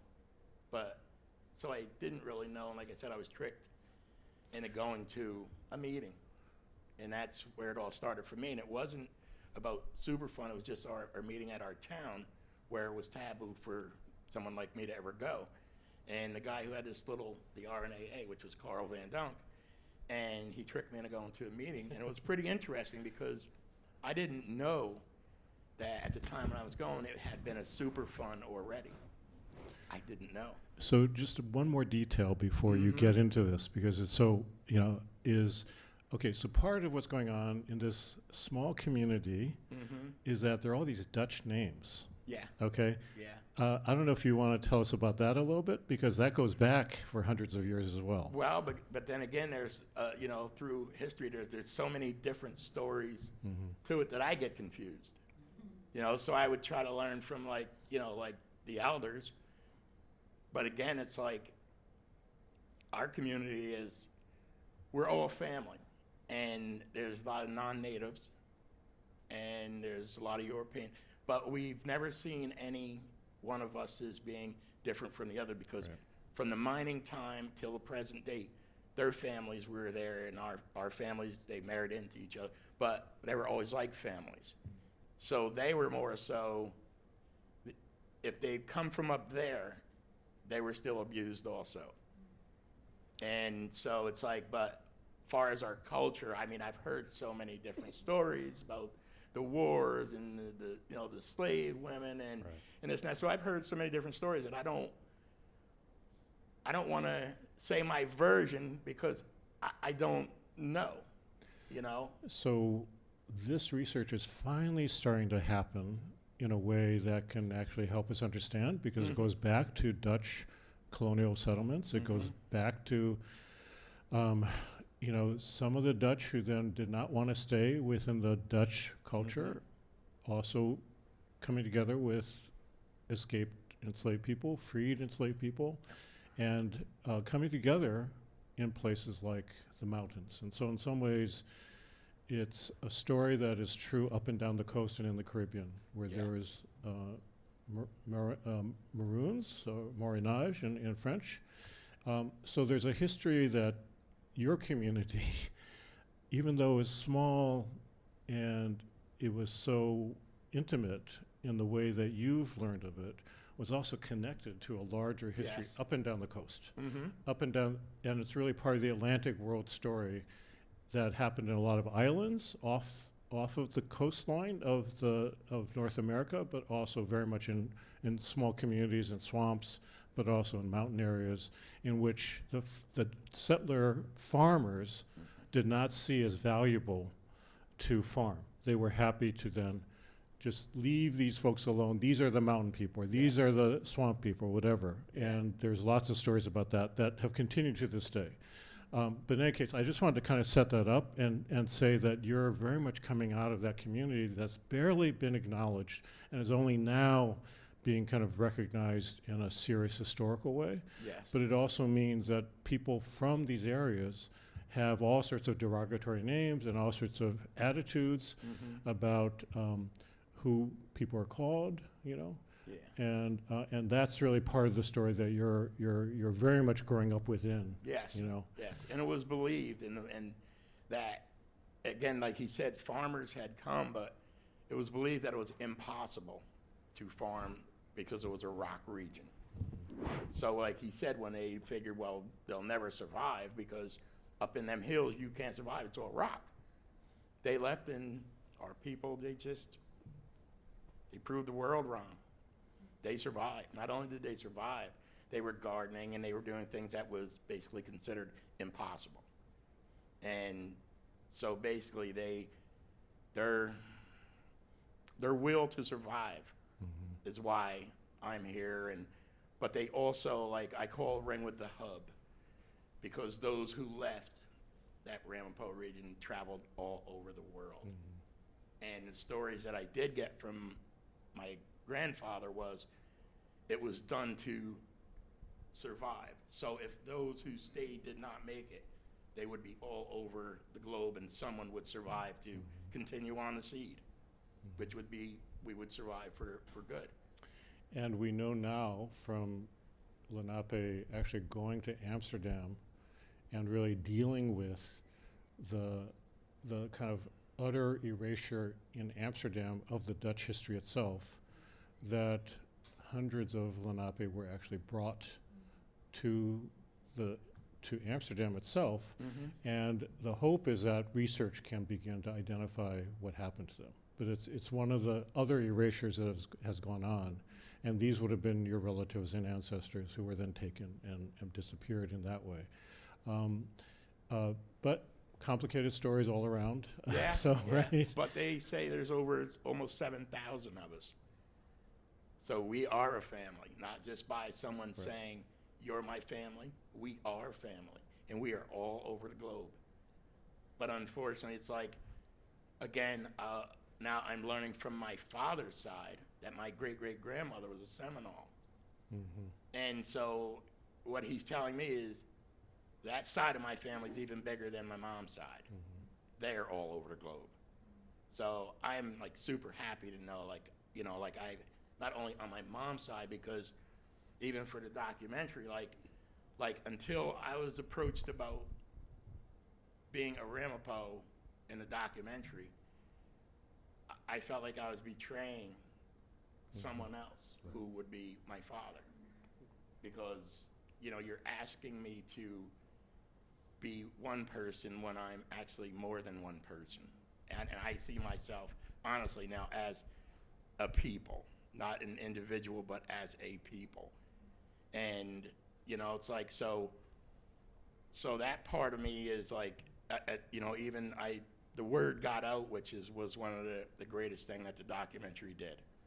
Word got out, other communities are fighting back finally, realizing that you don't have to be rich, and I'm gonna use white, to succeed and to survive. You know, as long as you fight back, it doesn't matter how small your community is or how big. And then, you know, it's like, again, New Jersey, the Garden State. A garden state that has the most Superfund sites of any state in this country. At one time before, it was a real garden state. But now how can you call it a garden state when out of any state in this country, it has the most Superfund sites? You know, and unfortunately, for me, it's when I started learning, like from Edison Wetlands, and a lot of people came to our aid. And what some organizations said to me was that they waited for the day that we fought back to help us, and I didn't really understand it. And then I understood it. Like they've been out there waiting. But if we weren't willing to fight for ourselves, then why would other organizations come and fight for us? Because then they were going to be looked at as the bad ones. And so when you saw the 9-year-old boy, when he died, that sort of lit a fire under me, because I promised him I would do my best. I didn't know what my best was. I honestly didn't. But I knew then it wasn't about me anymore. It wasn't about what happened to me anymore. It was about a promise.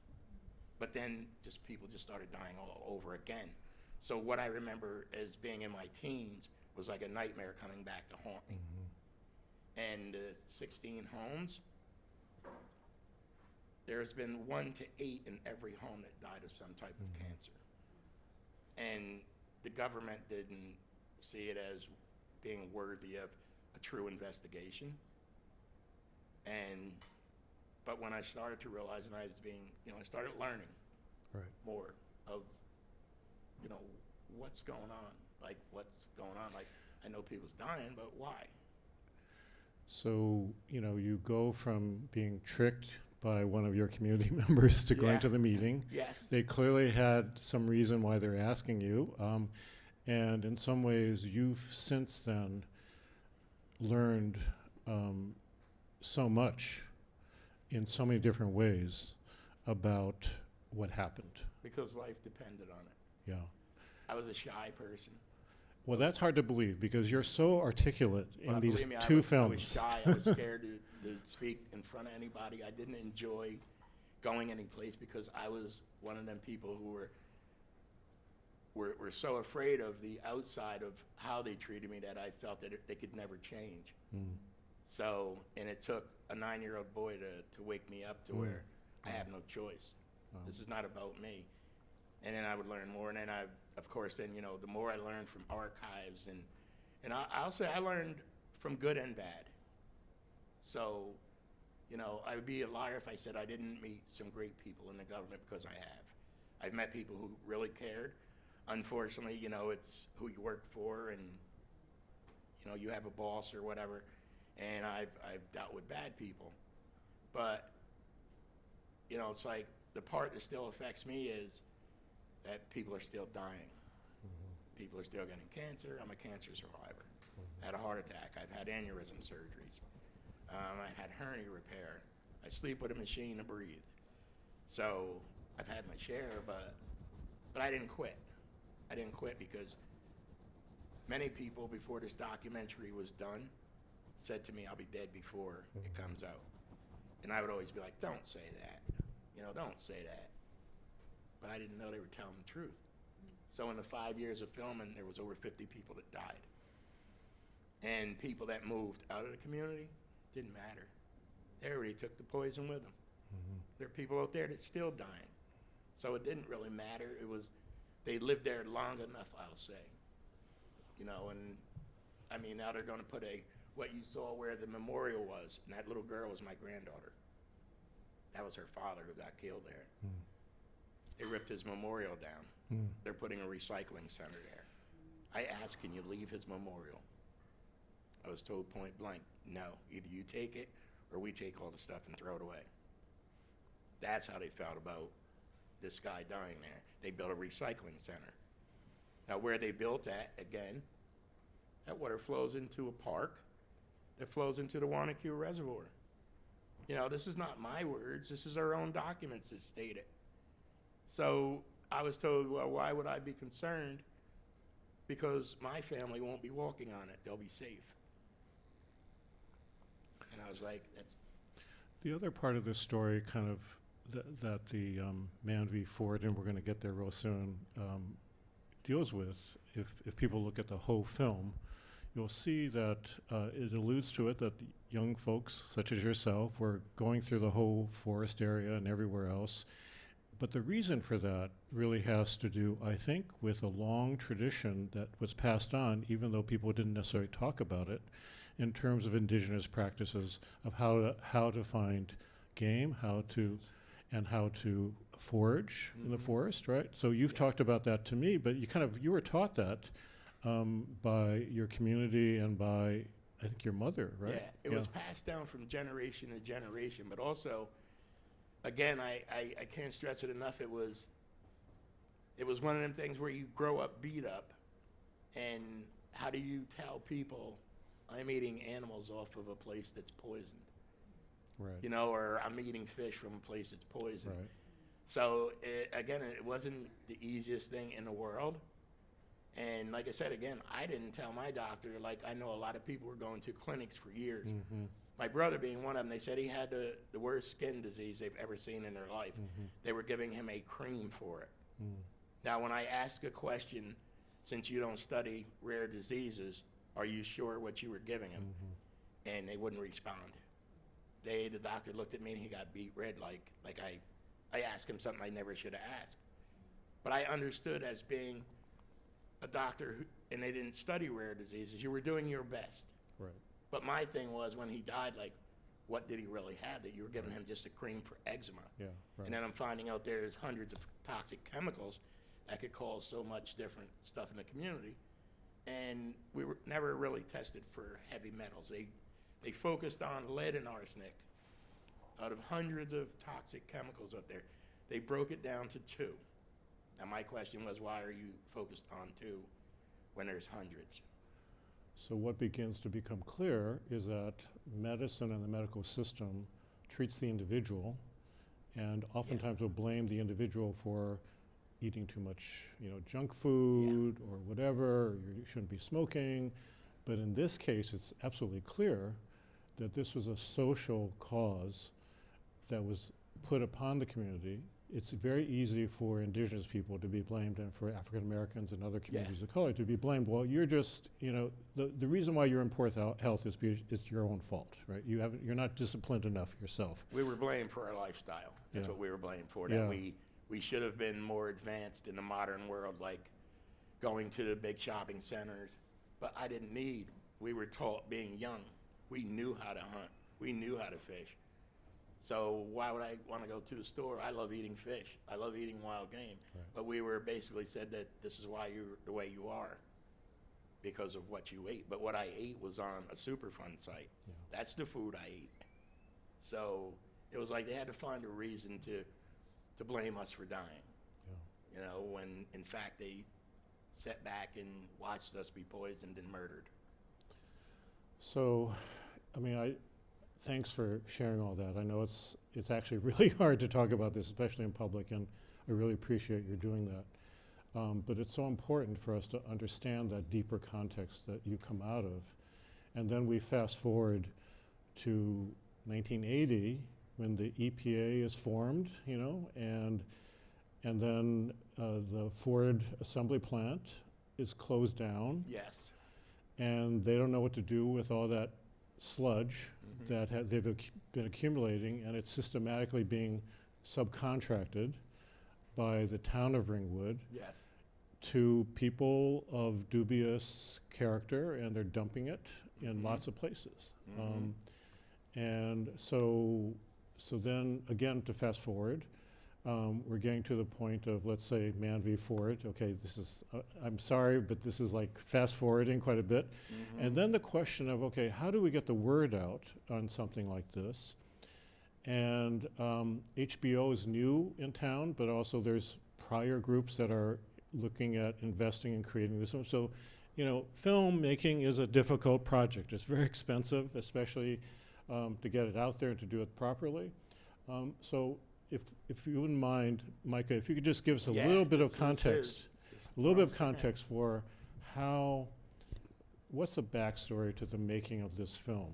And when did you get involved, and what was some of the financing efforts that were, I don't know where in that, we haven't had a chance to talk at all. And then when did HBO get involved? And then the film itself. Now, everybody should watch this, it's still available. on HBO. You can see it on many different services, but it's a very powerful film, as you can see. But it's also a certain kind of film of a certain time, and I'd love to kind of know what the context and the pressures were on you and the decisions that you were making in terms of how to focus in on the story and what part of the story you would tell. So maybe just give us a little bit of that. Yeah. Sure. No, thank you for inviting me today. And Wayne is one of my heroes, and it's always a pleasure to spend time with Wayne. And I also just want to give a shout out to Vicki Gilliam, who was the lawyer who took the case and really was spearheading it. There's a whole bunch of people up at Ringwood that really made this film possible. Roger, Vivian. Yeah. And it was Vivian's dad who took most of those, the images of the kids in the community and people in the community, which really took Vivian almost 3 years to trust me to see those films, but that film, that discovery really enriched the whole project. So just a shout out to all the people who really made it happen. I've been making films for almost 25 years now. Every film has its own genesis, its own strange story, its own unique method of coming to life. This one came, I don't know, Wayne, if you ever heard the story, but this one came about in a very unusual way where one of the executive producers is Jamie Redford, who's also passed on. I don't know if you heard about that. Yeah. And he had a producing partner named Don Axon, who's also passed on, who was a real estate developer, and he wanted to make a film about native life in America. And they hired Maro Chermayeff, who was my producing partner on this, and she brought me in as a producer-director and said, well, let's find a great story. And so we had a fair amount of funding because it was a private donor who was willing to support the project, and originally spent about 2 or 3 months out in North Dakota with with the 3 affiliated tribes. And then I saw the reporting that the record had done, and met Jan Barry, who was, and Barbara Williams, who were the investigative reporters. It was really Jan who started the project. Very important journalistic story. So journalists really figure that. Yeah, Jan Barry was an investigative reporter for the record who went into the EPA files and then 30 years later, 20 years later, decided to go back up and see what was still there. He was an ardent naturalist, and he had been hiking, I think, up in the area, and he noticed that there was still paint sludge everywhere. So he did a series of investigative reports for the record, which really became sort of foundational for the work that I did, and also helped to bring in the Cochran firm, which was a big law firm, who agreed to take the case. And they were hoping that this would be the first class action toxic tort in American law. Nobody has really successfully been able to hold corporate polluters responsible for a complex case. So you probably all know about Aaron Brockovich.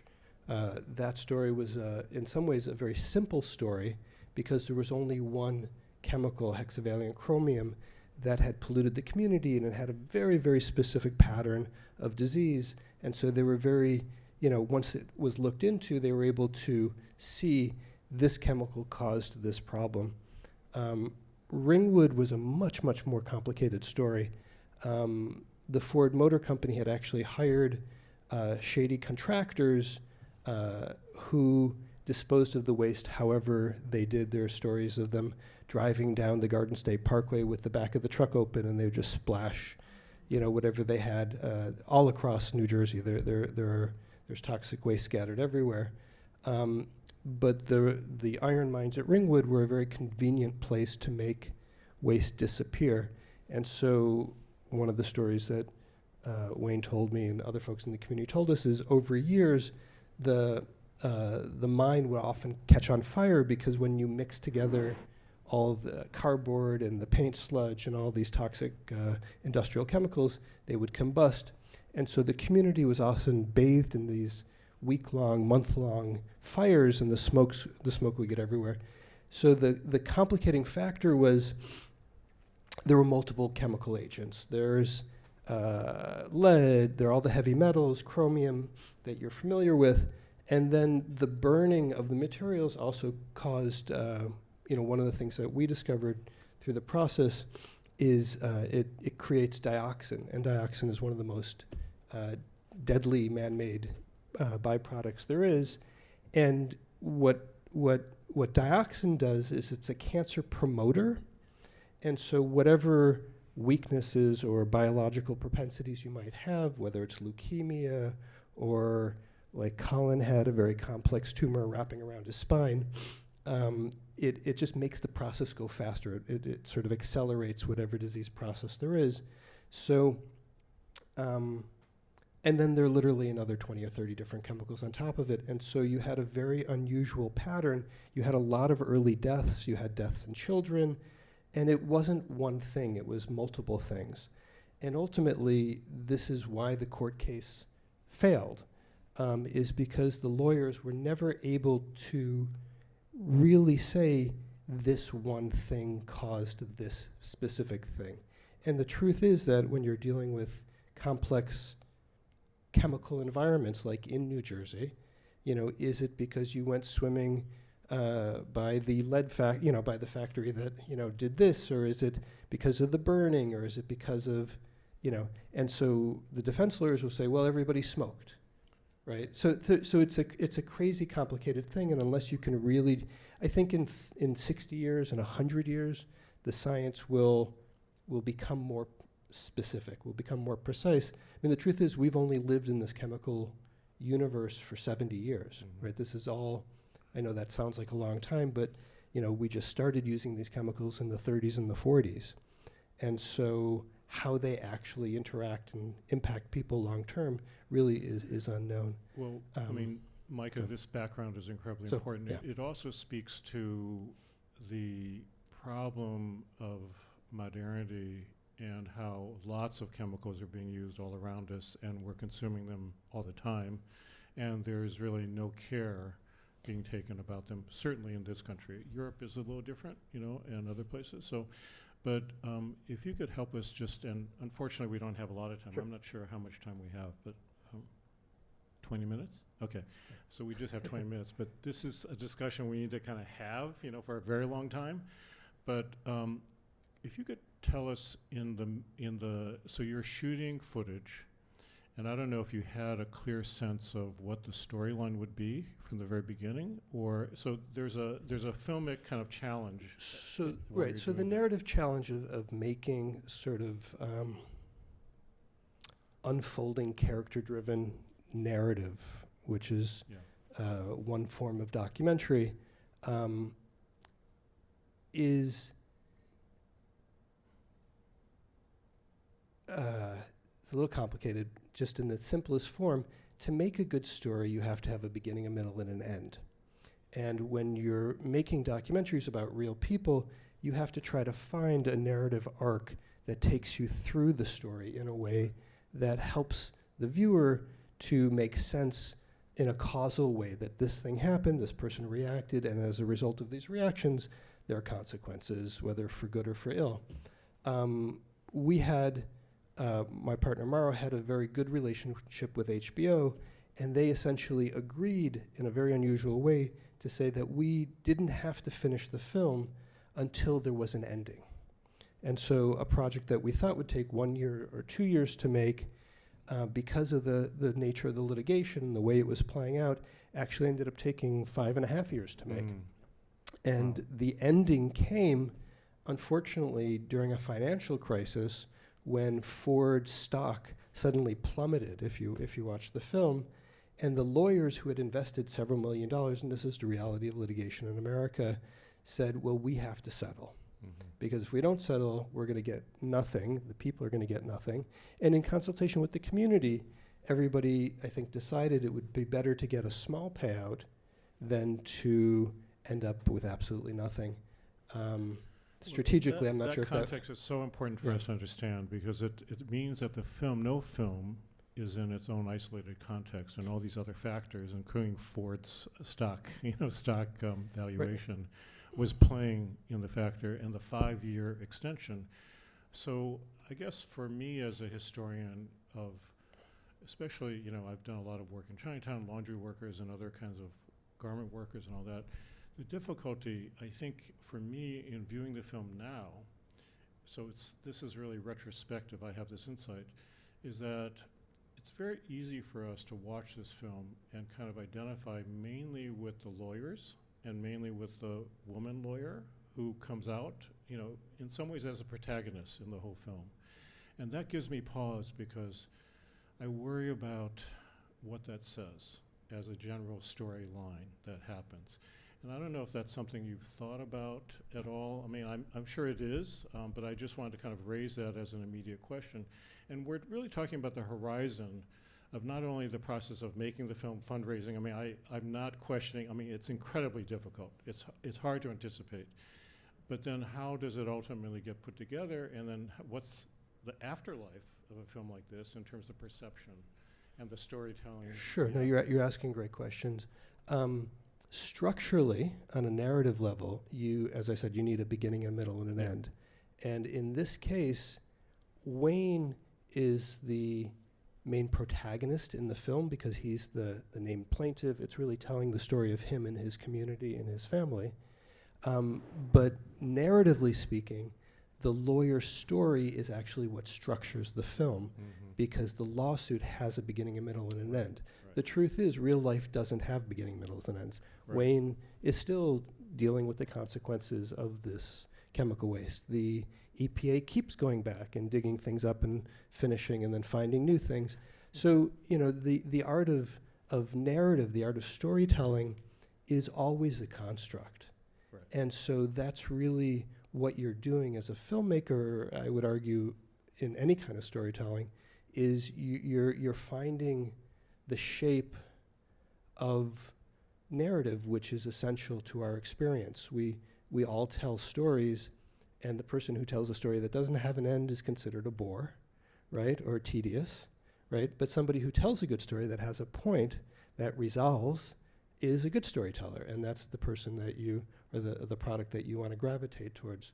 So whether the structure is a feature documentary, 90, 100 minutes, whatever it is, or an hour-long documentary or a 7-minute documentary, the nature of the work that we do as journalists is to produce meaning. And if you respect the demands of narrative, then you have to have that structure. The film, I would argue, the lawyer provides the narrative arc, but Wayne and his community provide the emotional impact.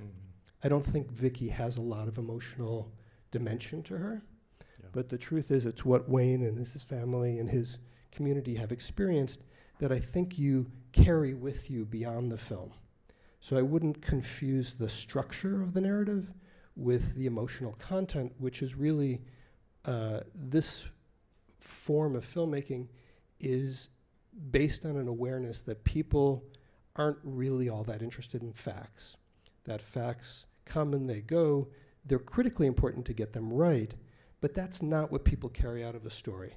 What people carry out of a story is an emotional connection, an emotional experience that they can relate to, which allows them to transport themselves into somebody else's experience. So I absolutely understand what you're saying. I think the difficulty I have, not so much with this film, but in terms of just the construction of many stories.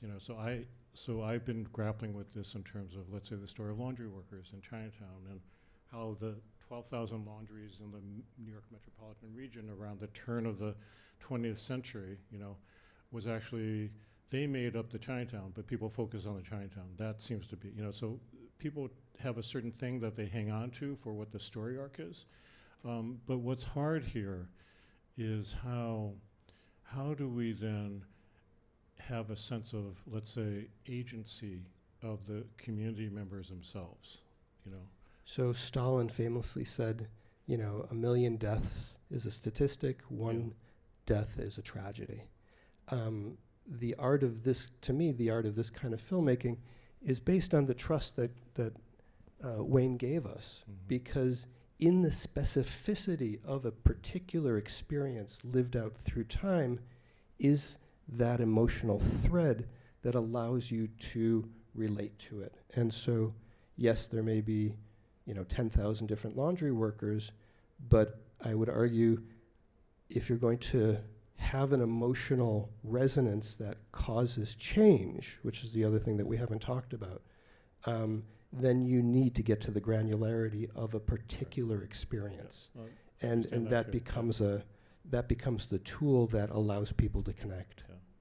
So part of, I think, the unusual opportunity we have in this panel is to also have two filmmakers involved. And it's not to say that one has figured it out and one hasn't, because I'm not saying that whatsoever.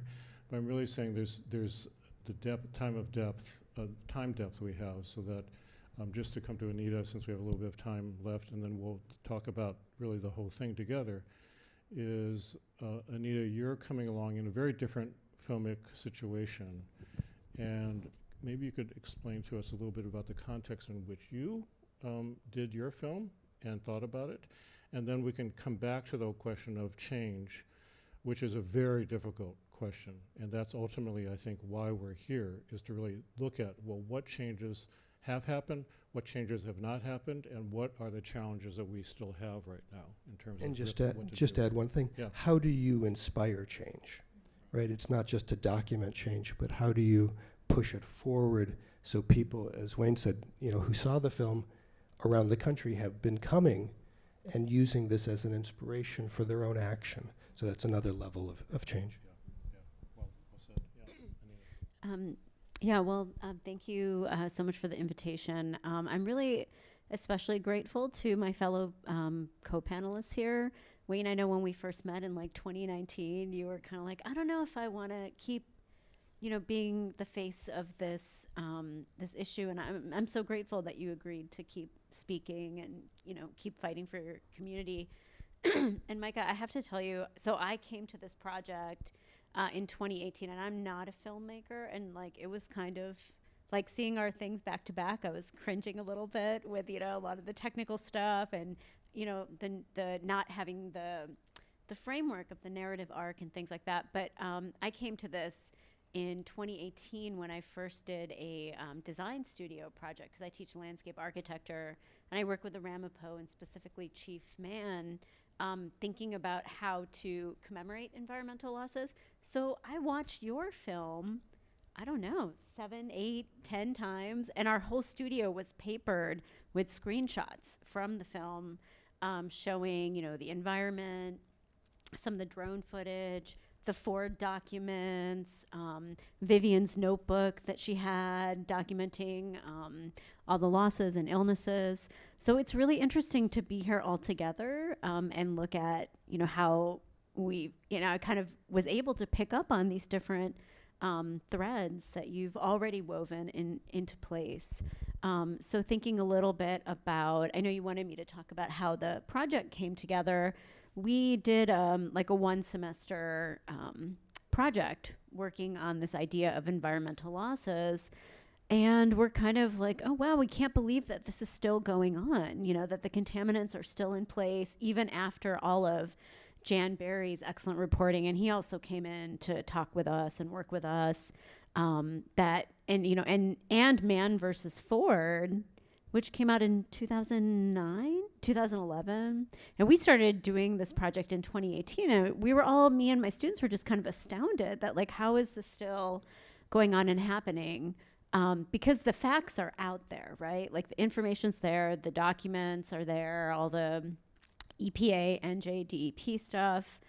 So I don't know, I guess we were just looking at a way to take the information that we had been putting together. We were really interested in how to take this very complicated, like scientific data and make it easier to understand. So that's why in the meaning of the seed, we have kind of zoom ins on, you know, diagrams of bodies and carcinogens and kind of trying to illustrate where the contaminants are in relation to the water reservoir, because, you know, the information's out there, but it's very hard to see it. And I'm realizing now, actually, really in this conversation, that I think we were focusing too much on like displaying the facts rather than the stories and the emotions. I think there's like a balance issue there that makes me almost want, and I'm not going to do it, but it makes me almost want to like go back into it. I will say that the meaning of the seed is part of a much larger project called Our Land, Our Stories, kind of co-created with other members of the Turtle Clan who shared stories. So like Wayne has illustrated stories in the book of, you know, kind of stories shared that we worked on illustrating and kind of trying to pull out some of the human impacts of contamination, because a Superfund site is not just these contaminants. It's a place that's home. It's a place of meaning, spiritual connection. So I think that was something, you know, we kind of realized into the process was very sort of important to bring in to the project. So our focus, I think, was more so on, you know, we had like a pretty small budget from the New Jersey Council for the Humanities, which, you know, I just got an email from recently saying that, you know, they're funded because they get their funding from the NEH.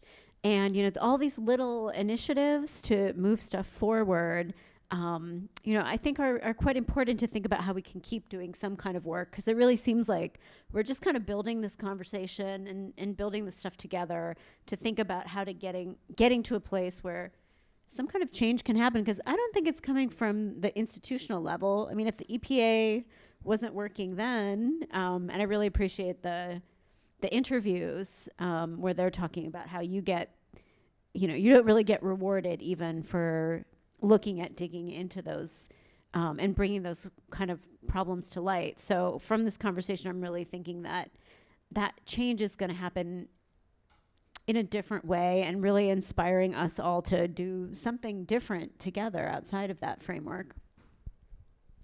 Can I just add to that? You know,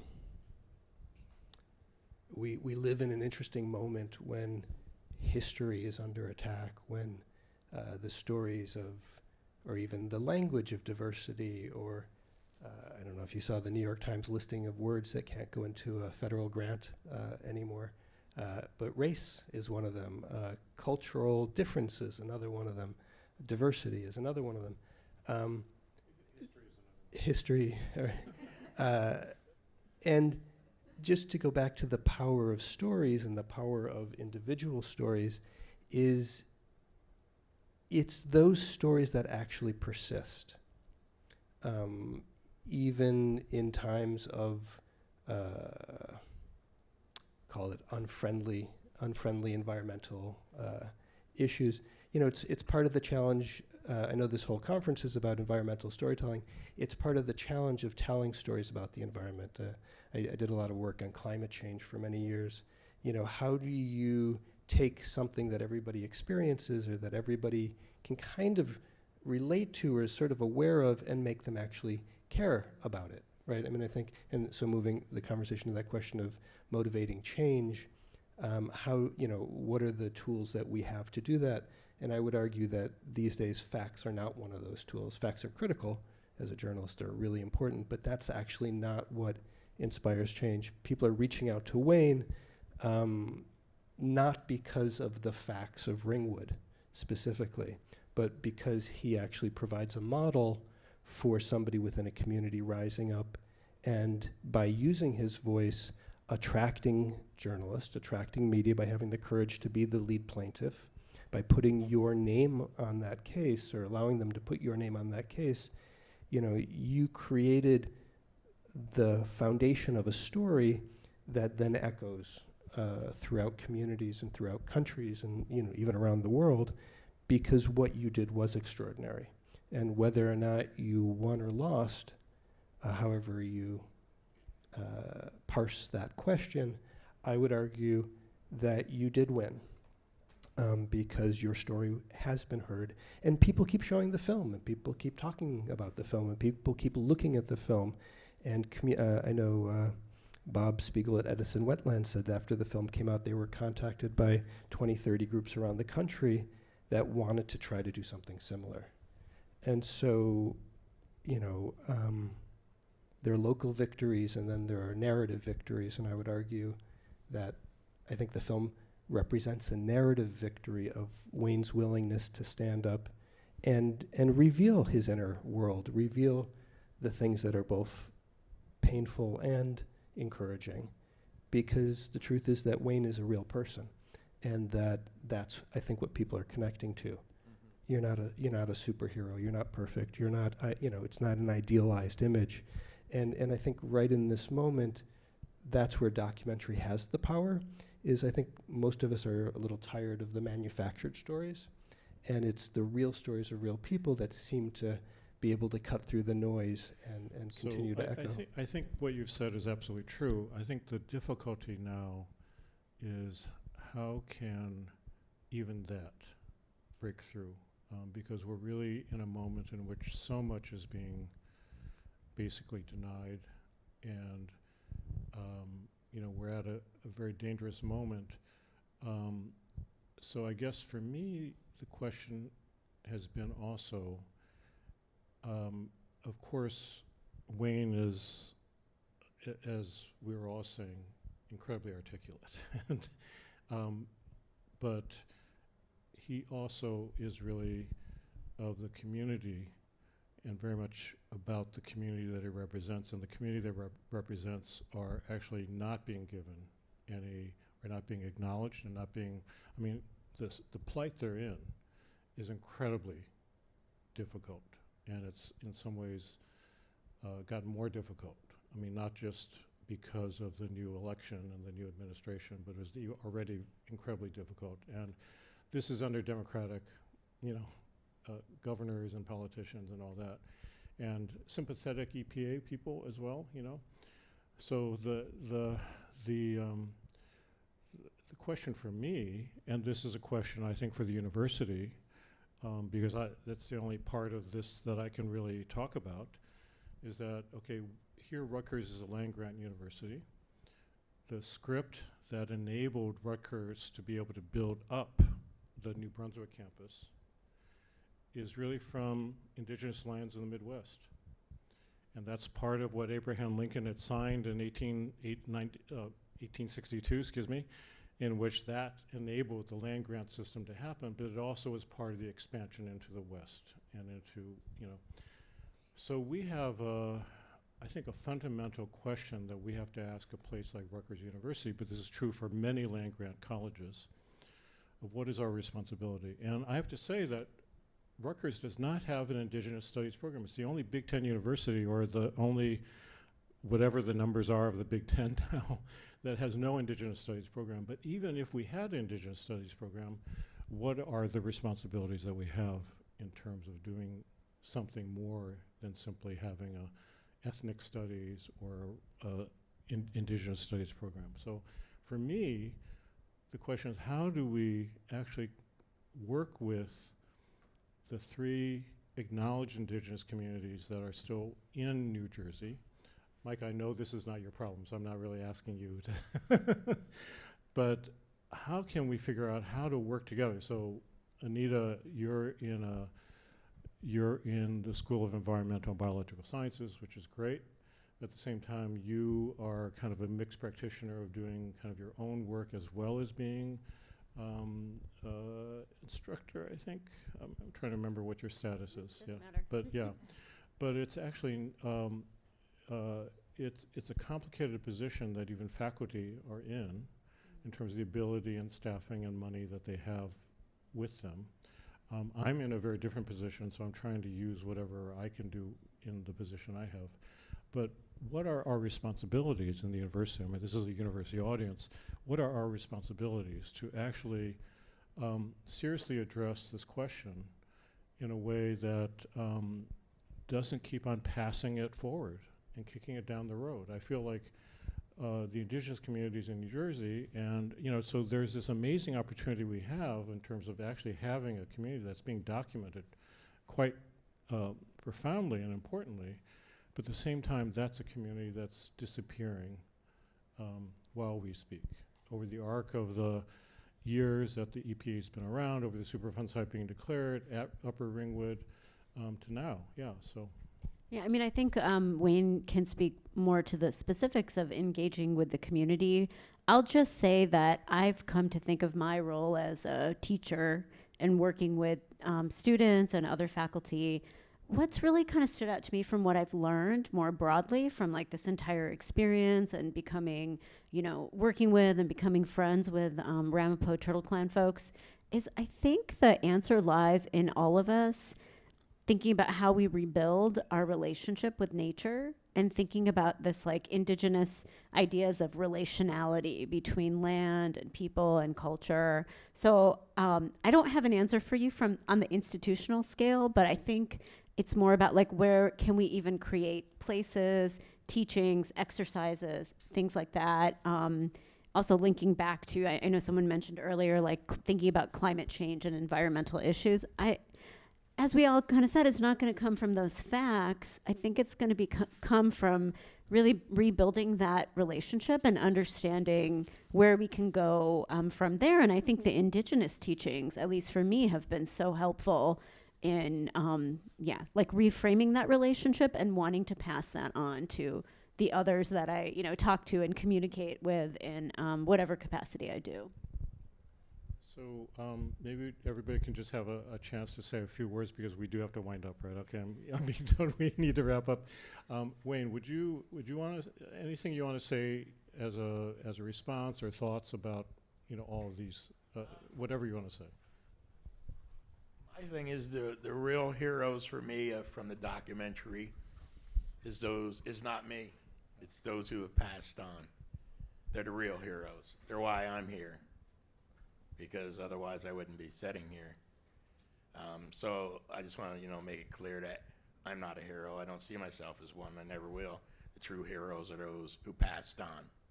And for those more so who passed on that never even had really a clue of why they were dying and from what diseases and cancers. And so they're the heroes.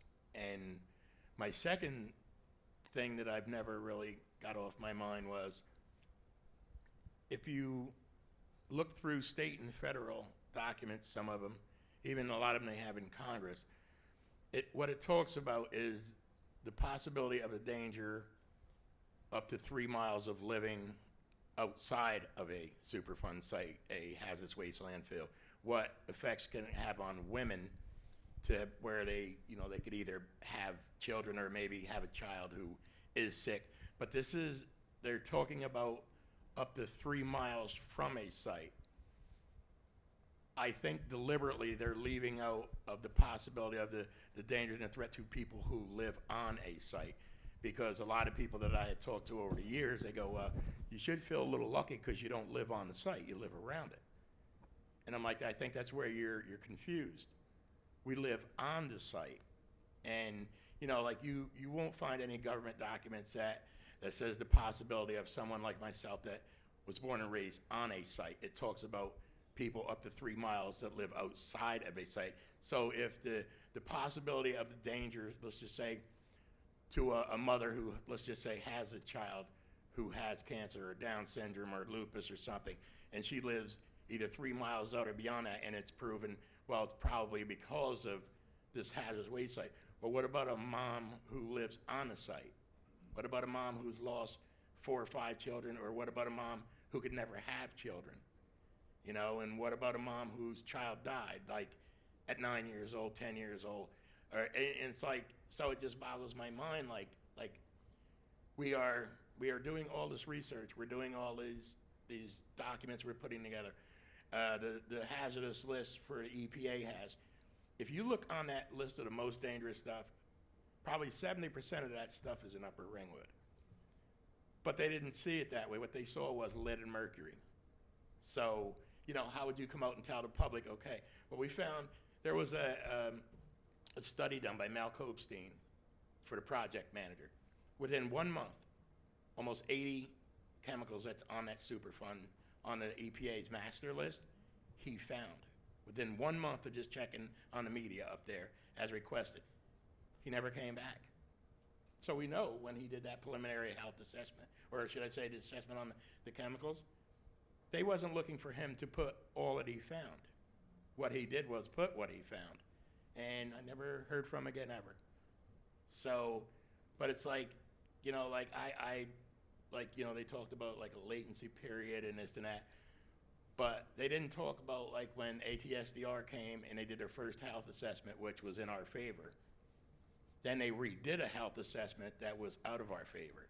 So when I put both of them in front of the agency, said, well, this is this one, this is this one. Why does this one say this? Why is this one changed to go in favor of basically the bad guy? No one answered the question. So then I knew we were in trouble. But, you know, it's about not giving up. And back to my point about this is bigger than us now. Mm-hmm. We already know our end. So this is why I do what I do for the environment and for anybody, So I'm not going to quit that because it's who I am. And I say the trees and the environment can't speak for itself. That's our job, you know, that's our job. So, you know, it's like we just, this story here is going to go on forever because we're still going to lose more people. And nothing more is going to come out of this except for what we do to try to help others and educate others. And that's about all we can do because, you know, the system has made up its mind, again, that we were collateral damage and our value is zero. But we don't have to feel that way about others because there's a lot of good people out there all over. So I'll help anybody who reaches out to me. Maybe I won't travel as much anymore, but I'll try to help them, like, you know, over the phone or something because I did a lot of traveling and I got wore down and beat up, but it was, I guess, what I was born for. My grandma raised me for that. While other kids were out playing, I had to sit and listen to grown-ups. And I never figured out why. Like, you know, I want to play with kids. But then I understood. They prepared me for that day. That's what they done. They were smart.